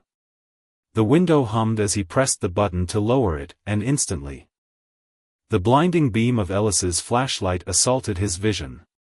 He squinted, raising a hand instinctively before catching himself and lowering it back to the wheel. "License and registration." Ellis barked, his voice cutting through the night like a blade, cold, clipped, and devoid of warmth. It wasn't a request, it was a demand, dripping with the weight of someone who expected instant obedience. Jacob nodded, his movements careful and measured, as if navigating a minefield. He reached for his wallet, his fingers brushing the worn leather, and slid out his driver's license. Then, with the same deliberate care, he leaned toward the glove compartment, popping it open to retrieve the registration papers. "Here you go, officer," he said, his tone steady despite the storm brewing inside him, anger, fear, and a gnawing sense of injustice all churning together. Ellis didn't respond immediately. Instead, he took the documents, his eyes narrowing as he studied Jacob. Then flicked his gaze to the car, a sleek, polished sedan that gleamed even in the dim light. "This your car?" he asked, his voice laced with a sneer. As if the idea of a black man behind the wheel of something so nice was inherently suspect. Jacob felt a flare of irritation ignite in his chest, but he tamped it down, burying it beneath years of practiced restraint. "Yes, this is my car," he replied, his words calm and even, though each syllable carried the weight of countless similar encounters, moments where his very existence seemed to demand explanation. Ellis's lips twitched into a faint smirk, his fingers tapping the license idly as he sized Jacob up. "Where you coming from this late?" The question wasn't curious, it was accusatory, as if driving at night was a crime in itself. Jacob inhaled deeply, the cool air filling his lungs as he fought to keep his composure. "I'm coming from a family birthday party," he said, picturing the warm glow of his sister's living room, the laughter of his nieces and nephews, the cake his mother had spent hours perfecting. It had been a night of joy, a rare reprieve, and now it felt like a distant dream under Ellis's piercing stare. "A birthday, huh?" Ellis's tone was mocking, his smile widening into something ugly as he leaned closer, peering into the car. His flashlight swept the interior, searching for anything, a bottle, a bag, a hint of wrongdoing, to justify his suspicion. "Why so late, then?" he pressed, his voice dripping with insinuation. Jacob's jaw tightened, but he held his ground. "Yes, a birthday," he repeated, a quiet defiance threading through his words. "I don't see a problem with that." He could feel the frustration bubbling up, a hot, restless energy that threatened to spill over. But he swallowed it down, knowing the stakes were too high. On the passenger side, Scott tapped lightly on the window, his knuckles rapping against the glass with a tentative rhythm. Jacob turned his head, his fingers brushing the button to lower it, and met the younger officer's gaze. "Can I help you with something?" he asked, his professionalism intact despite the tension coiling tighter within him. Scott opened his mouth, perhaps to speak, but before a word could escape, Ellis cut through the silence with a sharp command. "Step out of the car." Jacob's head snapped back to Ellis, surprise flashing across his face. "Officer, I've complied with everything you've asked," he said, his voice steady but tinged with a quiet plea for reason. "I'd like to understand the reason for this." But Ellis wasn't interested in dialogue. "I said step out of the car," he snapped, his tone hardening, his hand drifting closer to his gun. The air grew thick, charged with a danger Jacob could taste, like metal on his tongue. He knew this moment all too well from the stories. The warnings, the headlines. As an FBI agent, he'd faced armed suspects and high-stakes standoffs, but this was different, this was personal, unpredictable, and teetering on the edge of catastrophe. With a slow, deliberate motion, Jacob pushed the door open, the hinges creaking faintly as he stepped onto the roadside. He raised his hand slightly, palms open, a silent declaration of peace. The gravel bit into the soles of his shoes, and the night air nipped at his skin, but it was the weight of Ellis's gaze, provocative, predatory, that chilled him most. "You carrying any weapons?" Ellis demanded, stepping closer, his voice thick with accusation. Jacob met his eyes, unflinching despite the fear gnawing at his insides. "No, officer, I don't have any weapons," he said, his words clear and firm. "I'm an FBI agent. My ID is in the glove compartment." Ellis's reaction was instant, a harsh, barking laugh that shattered the stillness. "FBI, huh? That's a new one." He scoffed, turning to Scott with a smirk. "You hear that? This guy says he's FBI." Scott didn't laugh. His expression wavered, a flicker of doubt creasing his brow as he shifted his weight. His hand still near his weapon. Jacob caught the uncertainty in the younger man's eyes, a crack in the united front, but it wasn't enough. Scott stayed silent, his loyalty tethered to Ellis. Fear outweighing any instinct to question. The tension stretched taut, a wire ready to snap. Jacob's mind raced, years of training clashing with the raw, visceral reality of the moment. "I've complied with all your requests," he said, his voice a lifeline of calm amid the rising storm. "If you want to check my FBI badge, it's in the glove compartment." Ellis's sneer deepened. And he closed the gap between them, his breath hot and reeking of stale coffee. "I don't care about your so-called badge," he spat, his disdain palpable. "You think that means you're off the hook? I'm the one in charge here." Jacob's pulse quickened, a drumbeat of dread and defiance. Ellis wasn't just flexing authority, he was wielding it like a weapon, intent on breaking something, someone. Jacob's eyes darted to Scott, who stood frozen, a spectator to the unraveling chaos. "Pop the trunk," Ellis ordered, his voice a low growl. "I want to see what you're hiding." Jacob frowned. The injustice of it searing through him. "Officer, I don't think that's necessary." "There's nothing illegal in my car," he said, but before he could finish, Ellis lunged. The officer's hand clamped onto Jacob's arm, yanking him forward with a force that sent a jolt of pain through his shoulder. In an instant, Jacob's body slammed against the car. The metal edge biting into his ribs. His shirt caught and tore, the fabric ripping open to expose his chest to the biting cold. He grunted, the sharp sting of the impact radiating through him. But he didn't fight back. He couldn't, not when he knew the smallest twitch could be twisted into an excuse for violence. "Trying to be smart, huh?" Ellis shouted, his voice wild, unhinged. "You think I don't have the right to search this car?" Scott lingered a few feet away, his eyes wide with a mix of confusion and unease. He didn't move to help, didn't speak. His silence a heavy presence that fueled the spiraling tension. Jacob saw it then, the fear in Scott's posture, the way he shrank from Ellis's fury, unwilling or unable to intervene. It was a betrayal of its own kind, a complicity born of cowardice that left Jacob stranded.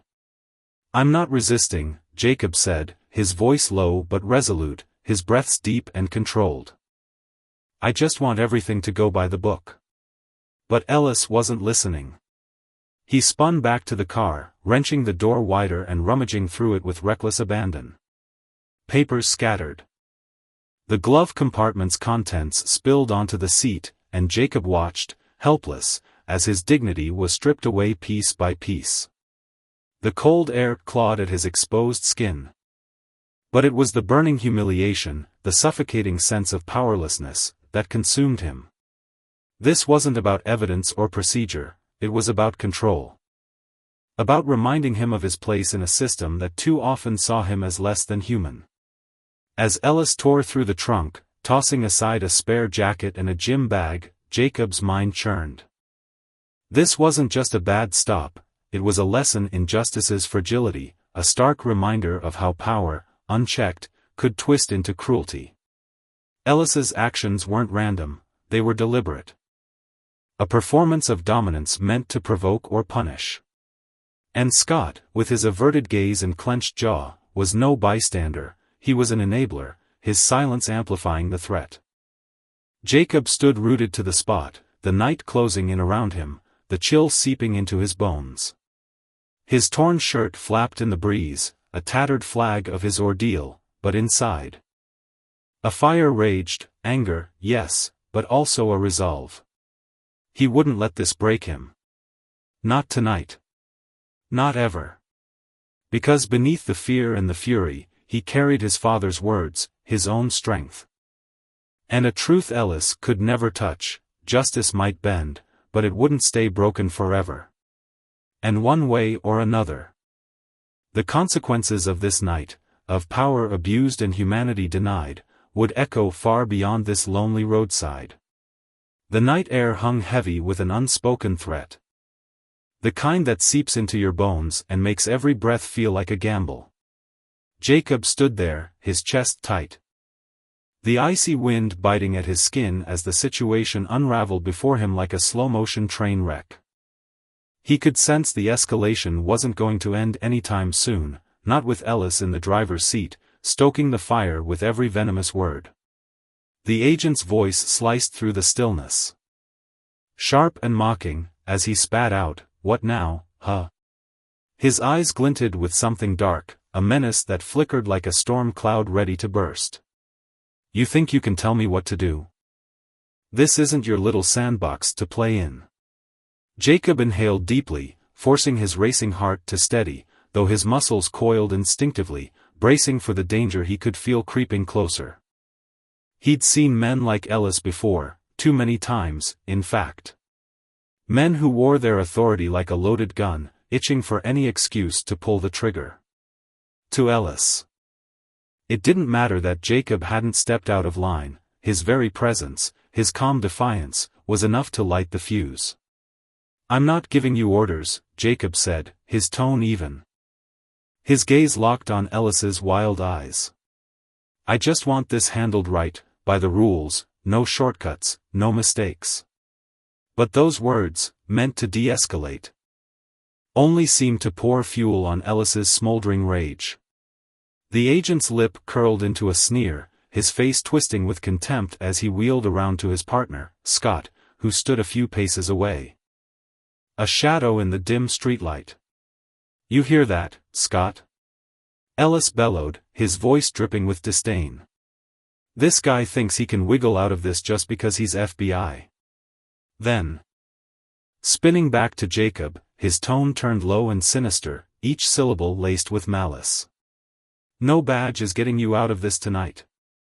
Jacob's stomach sank as the realization hit him like a punch to the gut. This wasn't a routine stop anymore. Ellis wasn't just suspicious, he was hungry for a fight. Orchestrating this moment to justify whatever came next. The distance between them shrank as Ellis stepped closer, his boots crunching on the gravel, now just a few feet away. The air crackled with tension, thick enough to choke on, and Jacob could feel the heat of Ellis's anger radiating toward him. "I gave you a chance to prove yourself," Ellis growled. His hand drifting toward the holster at his hip, fingers twitching as if daring Jacob to make a move. "But that's done. I'll find the truth myself." Jacob's mind raced, every nerve on edge. He'd faced plenty of tight spots in his career, suspects with knives, standoffs in dark alleys, but this was different. This was a man with a badge. A man who was supposed to stand for the same justice Jacob did, yet here he was, teetering on the brink of chaos. Silence was his only shield now. Any retort, any flinch, could tip this into disaster. Nearby, Scott finally stirred, his voice cutting through the frigid air, though it trembled with uncertainty. "Dan, come on, that's enough. He's done everything we asked. We've got nothing on him, let's just check his badge and call it a night." But Ellis didn't even glance at him. "Shut up, Scott," he snapped, his words a whip crack of authority. "You don't call the shots here." His glare shifted to his partner, burning with a fury that made Scott flinch. Jacob caught the flicker of betrayal in Ellis's eyes. As if Scott's timid plea was a personal stab in the back. Scott's head dipped, his shoulders slumping under the weight of his partner's wrath. Jacob could see the war raging inside the younger officer, his brows furrowed, his jaw tight. Scott knew this was wrong, knew it in his gut, but the fear of crossing Ellis pinned him in place. A reluctant bystander to the storm. Ellis turned back to Jacob, his gaze a blade sharpened with intent. "Step behind the car," he ordered, his voice booming with unshakable command. "I'm searching you, every inch, until I figure out what you're hiding." Jacob hesitated, the command hanging between them like a guillotine. He knew compliance was his best shot at survival. But the thought of standing there, shirt already torn from an earlier shove, exposed and frisked on a desolate roadside, it gnawed at him. He'd followed every rule, played this straight. And now he was being stripped of his dignity as if he were some petty crook. "I've got nothing to hide," he said, keeping his voice steady despite the humiliation clawing at him. "I've cooperated from the start. My badge is in the car, go check it if you need more." Ellis's response was a cold, predatory stare, his lips twitching with disdain. Then, without warning, he lunged forward, slamming Jacob against the car with a force that stole the breath from his lungs. Pain exploded through Jacob's back, the jagged edge of the door handle digging into his spine as the metal groaned under the impact. Ellis's eyes sparkled with a sick satisfaction, as if this was the moment he'd been chasing all along. Jacob gritted his teeth, swallowing the surge of anger threatening to break free. He couldn't lose it, not now. Not when Ellis was this unhinged, and Scott stood frozen, a mute witness to the unraveling madness. A sudden thought pierced Jacob's mind, sharp and sobering: if this kept spiraling, it wouldn't just be a bad night, it could end in a tragedy he'd never walk away from. Ellis's aggression was a wildfire, and Scott's silence was the dry grass letting it spread. "Hold him steady," Ellis barked at Scott, his voice cutting through the night as he turned toward the car. "I'm tearing this thing apart until I find something." Scott hesitated, his boots scuffing the pavement as he glanced between Jacob and his partner. His face was a mask of conflict, eyes wide, lips parted as if words were caught in his throat. But fear won out. Slowly, he shuffled closer, placing a hand on Jacob's shoulder. The grip was loose, almost apologetic, and when Jacob met his eyes, he saw a flicker of guilt, a silent plea for understanding. Jacob didn't hate him, how could he? Scott was trapped, a pawn in Ellis's game, too scared to push back against the tide. As Ellis rummaged through the car, his movements frantic and destructive, Jacob stood there, the cold seeping deeper into his bare skin. Papers fluttered to the ground. A water bottle rolled under the seat, innocent items torn from their place in Ellis's desperate bid for control. The humiliation burned, a quiet fire in Jacob's chest, but he held his composure, knowing any crack could invite worse. Scott's hand lingered on his shoulder, a reluctant tether, and for a brief moment, their eyes locked again. Jacob saw it clearly now: Scott wanted to stop this. Wanted to speak up, but the words wouldn't come. His silence was a chain, binding them both to Ellis's wrath. Minutes stretched into eternity as Ellis tore through the vehicle, his frustration mounting with every empty-handed grab. "There's nothing here," he muttered, his voice a low growl, but the admission only fueled his rage. He straightened up, his face flushed red, and stormed back toward Jacob, his boots pounding the asphalt like a war drum. "You think you're so clever," he snarled, grabbing the tattered remains of Jacob's shirt and yanking hard. The fabric gave way with a sharp rip, leaving Jacob bare-chested in the biting night air, vulnerable and exposed. It wasn't just an act of aggression, it was a declaration. A stripping away of Jacob's humanity to assert Ellis's dominance. "I told you, I've got nothing to hide," Jacob said, his voice a lifeline of calm amidst the chaos raging inside him. He couldn't let Ellis see the storm, couldn't give him the satisfaction. Ellis scoffed, turning to Scott with a dark, mocking laugh. "You see this? These guys always think they're smarter than us, hiding their dirt where we can't find it." Scott didn't laugh. He stood there, his face pale, his eyes darting between the two men.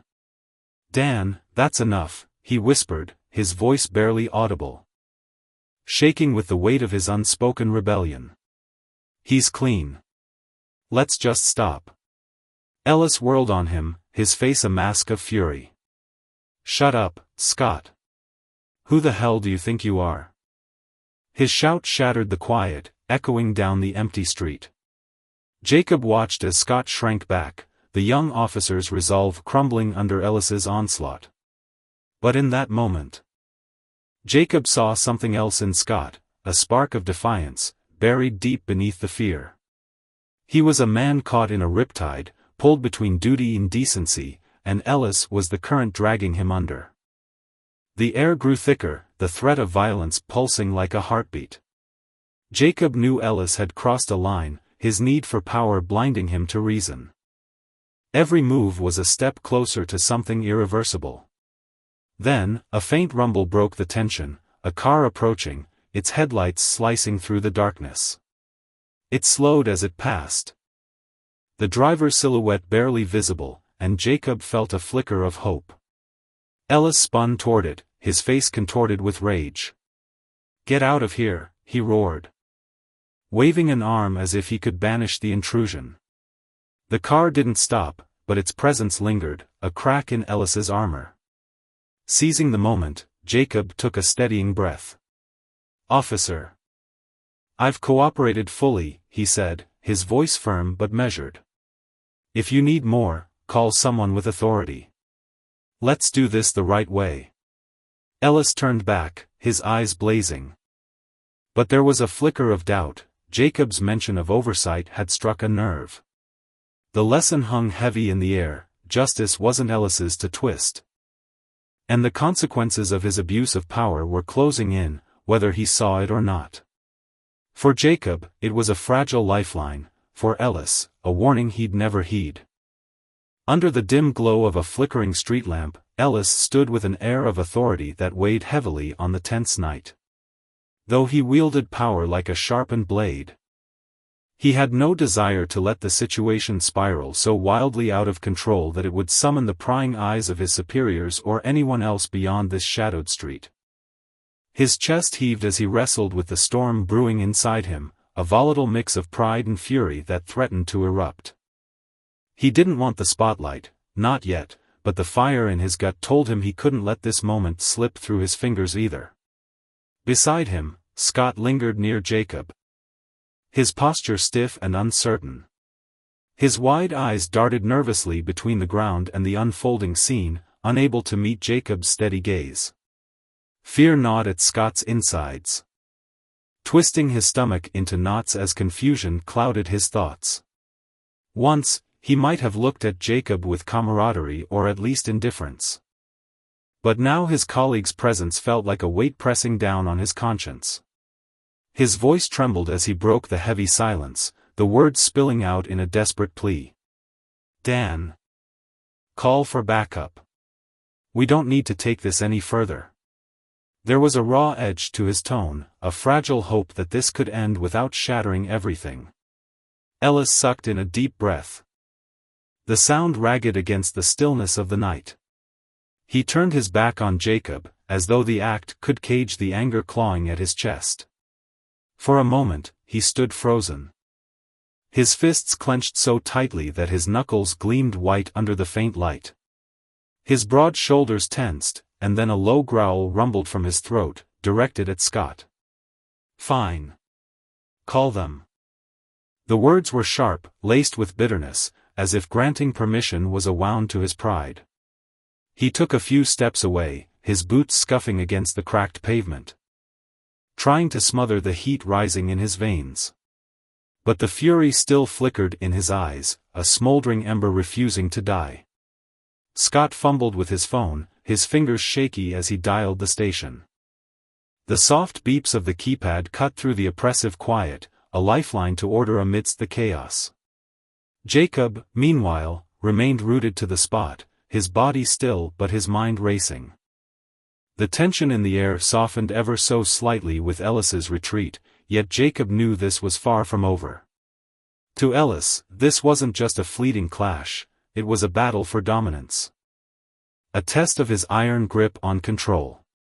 And Jacob, standing there under the vast, indifferent sky, was the unwilling adversary in a war he hadn't chosen.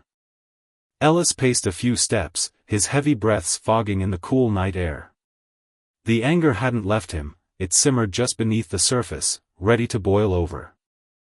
He wasn't the type to back down when his authority was questioned, not by Jacob, not by anyone. Scott's hesitation, his quiet defiance, only stoked the flames higher. To Ellis. It wasn't just a colleague's doubt, it was a betrayal, a crack in the foundation of his control. He spun back around, his voice dripping with venom as he sneered, "Fine. Let's see who comes to settle this." His eyes locked onto Jacob, dark and seething with contempt. "But don't think this ends smoothly. I'll find something on you." Jacob inhaled deeply, forcing calm into his lungs even as every second ticked by like the slow drip of water on stone. He knew backup was minutes away, precious, fragile minutes that could either save him or doom him. With Ellis, a single spark of lost restraint could ignite a catastrophe. The man's gaze bore into him, predatory and unrelenting, like a hunter sizing up its quarry. Ellis stepped closer again. Not with the violence of fists or shoves this time, but with a stare that carried the weight of years of festering rage. His voice lowered, each word deliberate and cutting. "You think you're something, don't you? An FBI agent. But tonight, you're just a black guy standing in the street with no one to save you." The words sliced into Jacob like shards of glass. Each one aimed at his pride, his identity, his very being. They stung, sharp and personal, but he refused to flinch. Ellis wanted a reaction, craved it. Even, something to justify the storm he was unleashing. Jacob knew that giving in would only tighten the noose. Exposed under the vast, starless sky. He felt the weight of Ellis's hatred pressing down on him, a prejudice as old as it was irrational. Yet he stood tall, his silence a shield against the venom. Before Jacob could muster a response, Scott's voice cut through the tension, shaky but resolute. "Dan, stop." His eyes flicked nervously between Jacob and Ellis, his pale face etched with a mix of fear and determination. "He's been cooperative from the start. We've got no reason to keep pushing this." The words hung in the air, fragile but defiant, a plea for reason in a moment teetering on the edge. Ellis whirled on Scott, his eyes blazing with a fury that seemed to light up the darkness. "You're taking his side, Scott. Do you even know what's happening here?" His voice rose. A roar that echoed off the empty buildings lining the street. "This isn't about cooperation, it's about power." The word reverberated, heavy with meaning, a declaration of the truth Ellis clung to.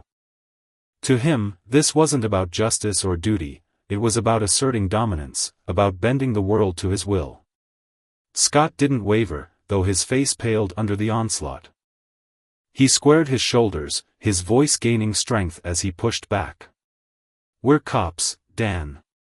We're supposed to serve justice, not twist it to feed our anger or egos." The conviction in his tone grew. A quiet fire kindling within him. He'd reached a breaking point, no longer willing to be a silent witness to his colleague's dissent. Ellis froze, his face hardening into a mask of stone. Scott's words had struck deep, piercing the armor of his pride. For a fleeting moment, Jacob saw the crossroads ahead. Ellis could either relent, letting the night dissolve into uneasy peace, or let his rage consume them all. Then, in an instant, the fragile balance shattered. Ellis lunged at Jacob, his control snapping like a brittle thread. His hands closed around Jacob's throat, slamming him back against the car with a force that rattled the metal. Pain exploded through Jacob's body, a white-hot jolt that stole his breath as his spine met the unforgiving surface. The sharp tang of blood filled his nose, mingling with the cold night air. Scott's scream pierced the chaos, "Stop, Dan. You've gone too far." But Ellis was beyond hearing, lost in a maelstrom of fury. His eyes were wild, pupils dilated with a madness that drowned out reason. Every ounce of his strength focused on crushing Jacob, on proving his supremacy. Jacob's body weakened under the assault, his vision blurring at the edges, but his spirit refused to break. He wouldn't fight back, not with fists, not with violence, but he summoned every shred of resolve to keep his footing. To deny Ellis the total victory he sought. In the distance, the wail of sirens grew louder, a faint promise of rescue cutting through the haze of pain. But time stretched thin. And Jacob wasn't sure it would arrive soon enough. Ellis had crossed every line, his anger a runaway train barreling toward destruction. Scott, unable to stand by any longer, threw himself forward, shoving Ellis off Jacob with a force born of desperation. "You have to stop. You're going to kill him." His voice cracked with fear and regret, a man staring into the abyss of what they'd become. Ellis stumbled back, his chest heaving, bloodshot eyes glaring at Scott with a mix of shock and betrayal. For a heartbeat, the three men stood locked in a tableau of tension. The outcome hanging by a thread. Jacob gasped for air, dragging himself upright, his body screaming but his mind razor-sharp. The sirens grew closer, their urgency a lifeline he clung to. Ellis seemed to register the sound at last, his grip loosening as reality seeped back in. He stepped away, his movements slow and conflicted. As if torn between pressing his attack and retreating before the inevitable arrived. The tension didn't fade, though, it coiled tighter, a serpent waiting to strike. Jacob's body ached from the brutal impact, but the physical pain paled next to the mental toll. He'd been battered, nearly broken, by a man wielding power like a weapon, yet he refused to crumble. Justice demanded he endure, that the truth of this night, Ellis's abuse, Scott's awakening, see the light. "Dan, what are you doing?" Scott's voice rose again. Raw with panic as he planted himself between Ellis and Jacob, a human barrier against further violence. His eyes, wide with guilt, flickered to Jacob with a sincerity that hadn't been there before. "We have to stop this, Dan. We've gone too far." His voice trembled, walking a tightrope between dread and resolve. Ellis took a shuddering breath, his shoulders rigid, teetering on the edge of explosion. The rational officer he'd once been was gone, replaced by a man consumed by wounded pride and unchecked hatred.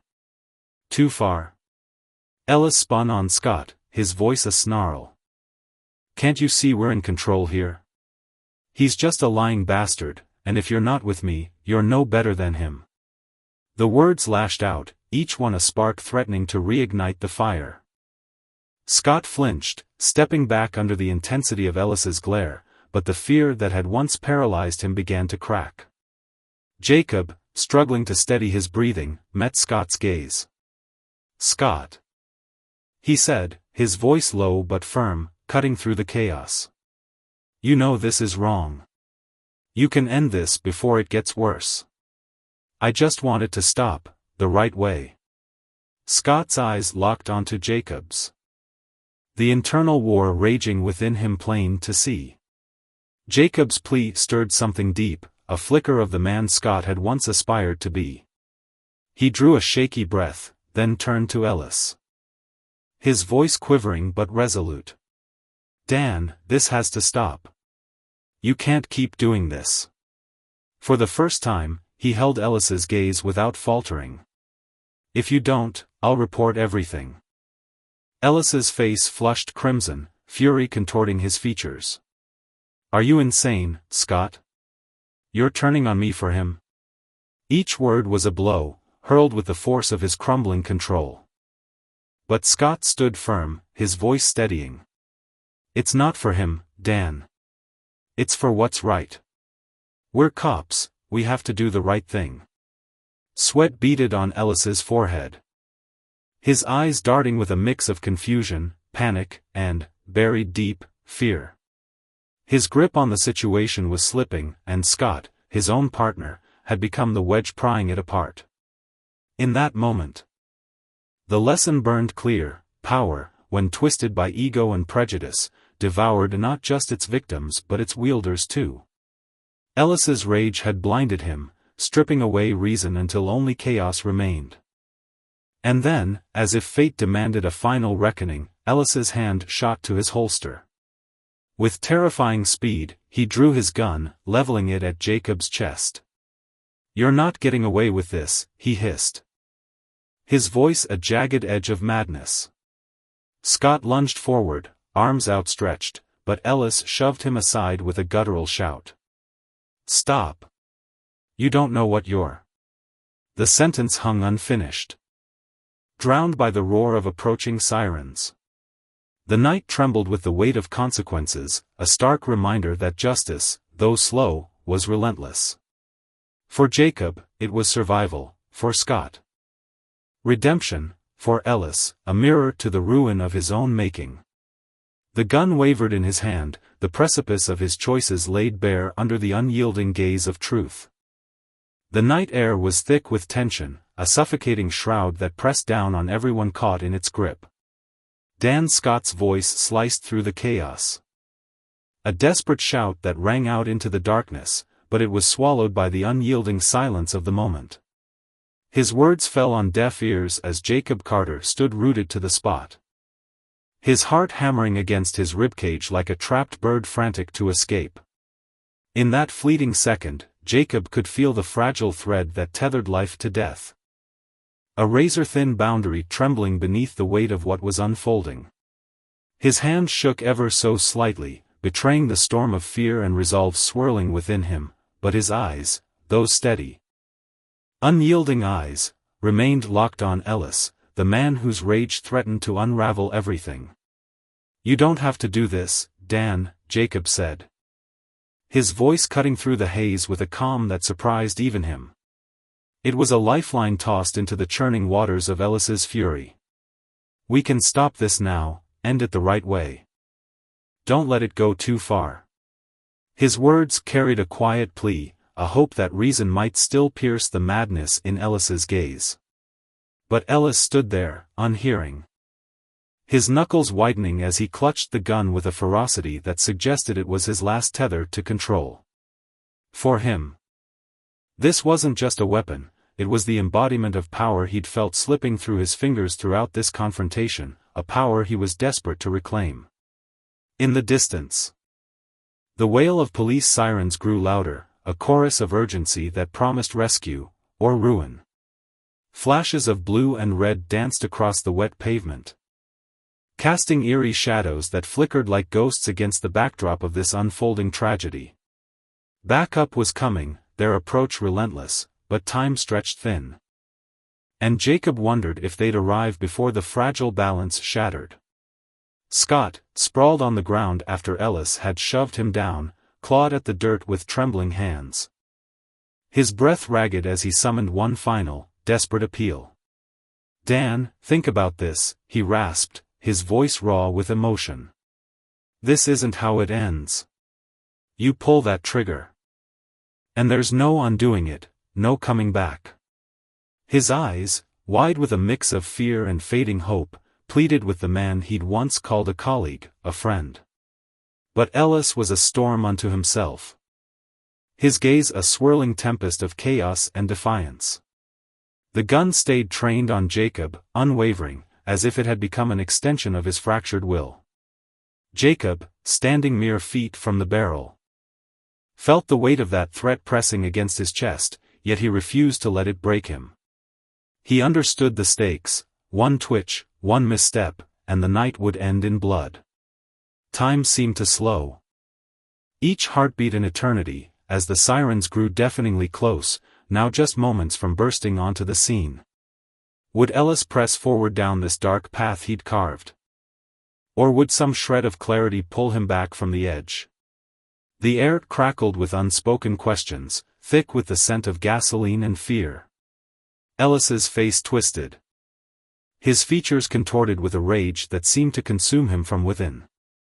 The headlights of the nearing police cars sliced through the darkness, illuminating the trio in stark, unforgiving light. Jacob's pulse quickened. He knew the arrival of more officers could tip this volatile standoff into something no one could control. A single spark, a misunderstood gesture, and bullets would fly. "Dan, you're not like this," Scott said, his tone softening despite the urgency that still clung to every syllable. He dragged himself up slightly, wincing as pain shot through his bruised body. But his eyes never left Ellis. There was a flicker of hope in them, a belief that the man he'd worked beside for years wasn't lost entirely. "We messed up, I get it, but you can stop this before it's too late. Don't let it get worse." Ellis's breath came in sharp, uneven gasps, his hands trembling as they gripped the gun tighter. His gaze darted between Scott, sprawled helplessly on the ground, and Jacob, standing tall despite the danger. For a fleeting moment, Jacob caught it, a glimmer of doubt flickering in Ellis's wild eyes, a crack in the armor of his fury. Was it enough? Could reason claw its way through the haze of vengeance? "You don't get it, Scott." Ellis spat, his voice hoarse and jagged, as if the words were tearing themselves free from his throat. "He thinks he's better than us, better than me. I can't let that stand." His accusation hung heavy in the air, laced with a bitterness that had festered far longer than this single night. Jacob didn't flinch, even as the gun's cold barrel pointed squarely at his chest. He could feel the fear rising, a tide threatening to drown him, but he forced it down, anchoring himself with every ounce of willpower he possessed. His life hung on the edge of a trigger. Yet he couldn't let panic take hold. "Ellis," he said, his voice steady as steel, cutting through the mounting tension, "you don't have to do this. I know you're angry, God knows I see it, but killing me won't fix anything. You know that deep down." His words were deliberate, each one a step across a tightrope, reaching for the man buried beneath the rage. Ellis stared back, his eyes blazing with a fire that flickered between fury and faltering resolve. The gun didn't drop. But the rigidity in his stance softened, his hands no longer locked in that iron grip. The sirens were upon them now, a cacophony of sound and light as police cars roared around the corner, their tires screeching against the asphalt. The street erupted into a tableau of chaos, flashing lights painting the scene in surreal hues, the air thick with the promise of violence or redemption. A patrol car skidded to a halt mere yards away, its doors flying open as two officers leapt out, weapons drawn, their shouts piercing the night. "Drop it," one bellowed, his voice a thunderclap that echoed off the surrounding buildings. "Now!" Ellis jolted, his head whipping toward the newcomers, his mind a whirlwind of confusion and panic. The arrival of reinforcements only deepened the turmoil in his eyes. He was a man cornered, a predator turned prey with nowhere left to run. "Put the gun down, Ellis," the second officer barked, his tone unyielding, a command that brooked no defiance. "You're going too far, don't do something you can't take back." Scott, still struggling to rise, seized the moment, his voice cracking with desperation. "Listen to them, Dan. Stop this, we don't need a tragedy. Let's end it here, now." For a heartbeat, Ellis froze, his wide eyes darting between the officers, Scott and Jacob. The gun trembled in his grasp, a lifeline he clung to even as it dragged him deeper into the abyss. The newly arrived officers held their ground, their weapons trained on him, fingers hovering over triggers, ready to act at the slightest provocation. Jacob saw the opening, a fragile chance to pull this nightmare back from the brink. He inhaled deeply, steadying himself as he spoke into the suffocating silence. "Ellis, just put it down. Everyone's watching, you don't have to keep going. There's still a way out of this." Ellis's gaze locked onto Jacob's, and for a moment, the world seemed to hold its breath. His eyes were hollow, as if the man he'd been had been hollowed out, leaving only a shell of bitterness and despair. "You think you've won, don't you?" he muttered, his voice dripping with venom, a last gasp of defiance. But then, as if the weight of it all became too much to bear, a long, shuddering sigh escaped him. Slowly, agonizingly, the gun began to lower, inch by inch, until it hung limply at his side.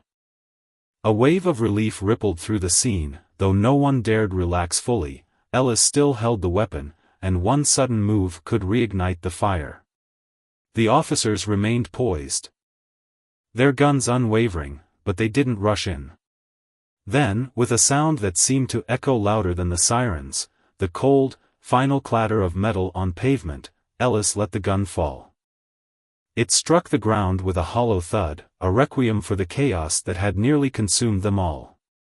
Jacob's chest loosened, a breath he hadn't realized he'd been holding escaping in a shaky rush. Ellis's head dropped, his shoulders slumping as if every ounce of strength had bled out of him, leaving only a broken man in its wake. Scott moved swiftly, dragging himself up despite the pain, and snapped handcuffs onto Ellis's wrists with practiced efficiency. No words passed between them, none were needed. The rage, the justifications, the fight, it had all drained away, leaving Ellis a defeated figure, a shadow of the officer he'd once been.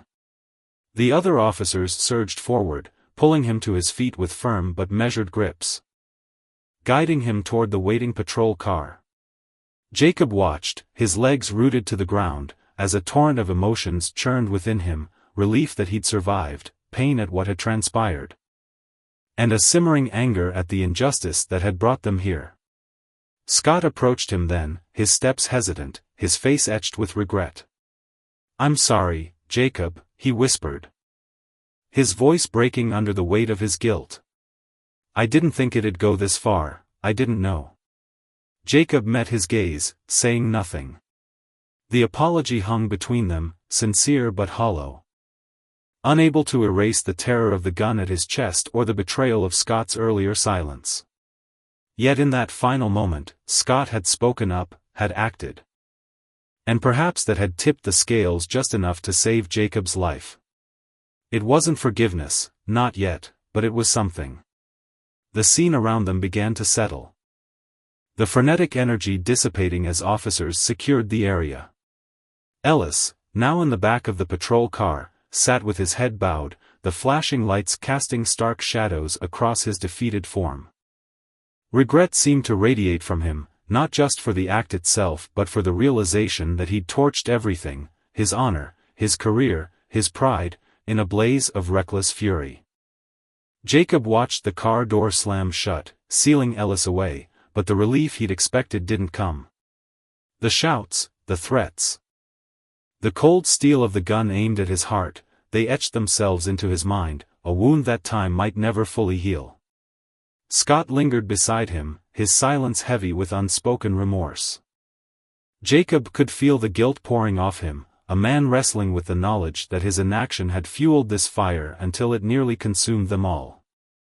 The other officers moved with purpose, taking statements, cordoning off the street, their voices a low hum against the night.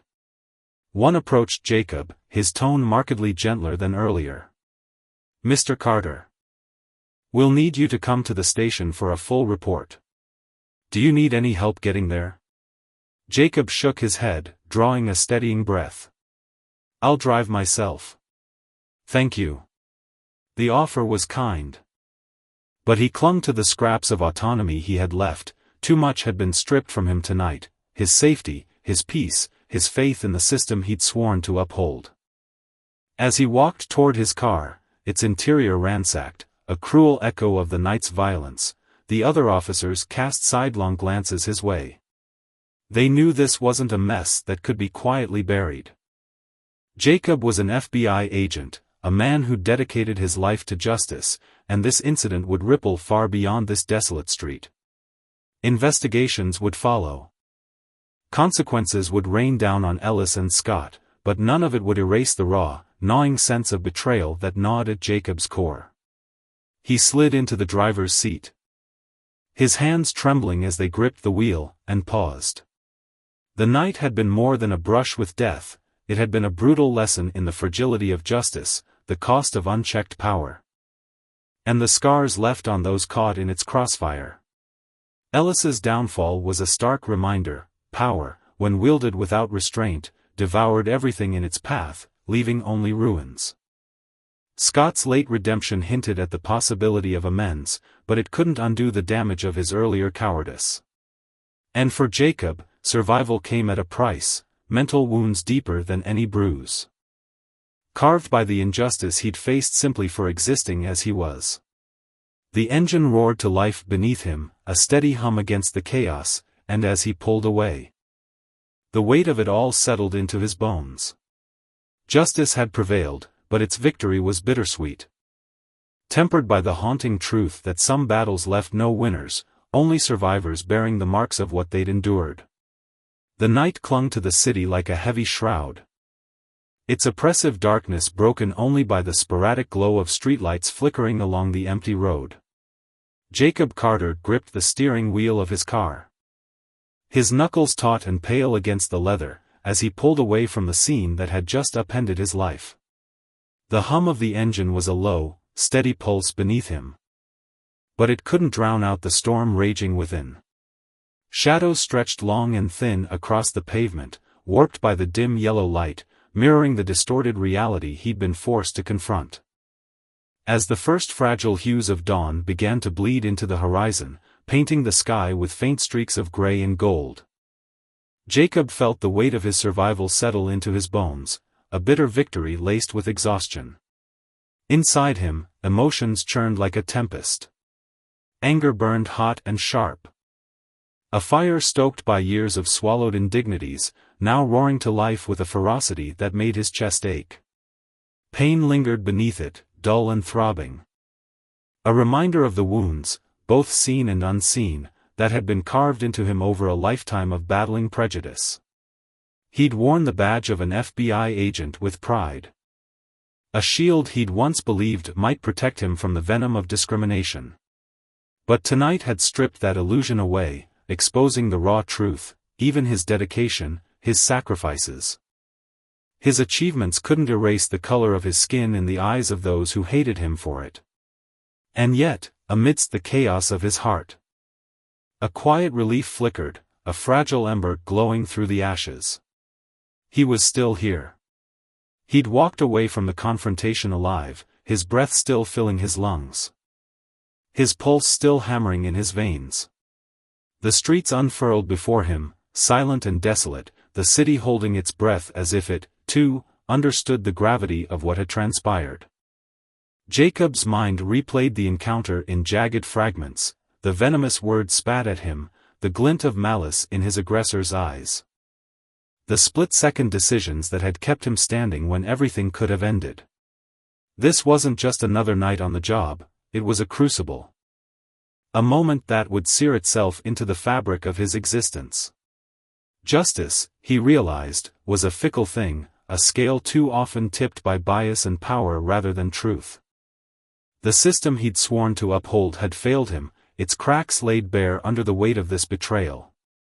But failure wasn't the end, it was a call to action. In his passenger seat lay the evidence. Tangible and damning, a lifeline clutched in his trembling hands. With it, and with the allies he knew stood beside him at the FBI, he'd ensure this wouldn't be swept into the shadows. Ellis, the man who'd wielded his authority like a weapon, would face the consequences. Jacob wouldn't let this die quietly. The road stretched on, a ribbon of asphalt cutting through the stillness. And with every mile, a shift began to take root in Jacob's soul. He wasn't just a man who'd been wronged. He was more than a victim nursing his wounds in the dark. As the city's silhouette loomed against the softening sky, he saw himself anew, a beacon, a living testament to resilience. His fight wasn't solitary, it echoed the struggles of countless others. Millions of voices silenced or dismissed because of the shade of their skin. The weight of that realization pressed against his chest, both a burden and a purpose. Jacob Carter wouldn't stop, not until the scales of justice were forced to balance, not until the system he'd poured his life into was pried open and remade from the inside. The dawn crept closer. Its light spilling over the dashboard, catching the faint sheen of sweat on his brow. His hands steadied on the wheel, the tremor in them easing as resolve hardened within him. Tonight. Despite the bruises blooming across his body and the scars etched deeper into his spirit, Jacob had reclaimed something sacred, his right to exist, to breathe. To stand tall in a world that too often sought to cut him down. It wasn't just survival, it was defiance, a vow carved in the aftermath of pain. He thought of his colleagues. Men and women who'd stood by him through quieter battles, their faces flashing through his mind, Martinez with her sharp wit and unwavering loyalty. Thompson with his gruff encouragement and steady hand. They'd be with him in this, too, their support a lifeline he'd cling to as he pushed forward. Somewhere in the distance, a lone bird trilled. Its song piercing the hush of the fading night, a small, defiant sound against the vastness of the morning.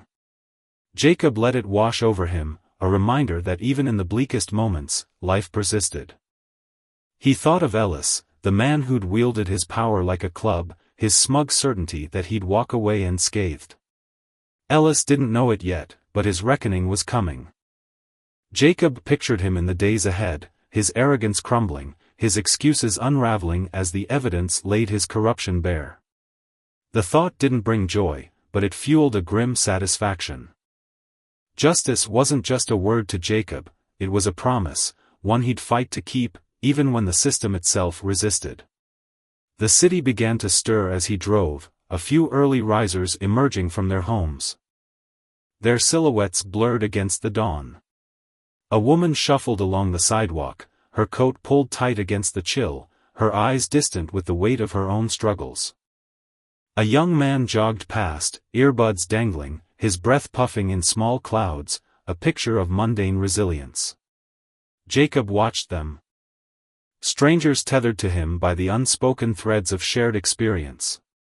This fight belonged to them, too, to every soul who'd been judged, diminished, or erased by a world too quick to draw lines. He wasn't alone in this, and that truth steadied him, grounding his resolve in something larger than himself. The lesson of the night crystallized as the sun breached the horizon. Casting golden light across the windshield, power, unchecked, devoured fairness, but courage could claw it back. Jacob's story wasn't just a tale of survival, it was a clarion call. Injustice slithered into every life, no matter the titles or triumphs one carried, but it didn't have to win. He'd faced the abyss of discrimination and refused to break. Channeling his anguish into a force for change. The road ahead would be long, pitted with resistance and doubt, but Jacob Carter wouldn't falter. He'd carry this moment, the pain, the fury, the fragile hope, and wield it like a torch, illuminating the path to a future where respect and justice weren't privileges to be begged for, but rights etched in stone for all. The work was far from done, but as the city woke around him, Jacob knew he'd already taken the first step.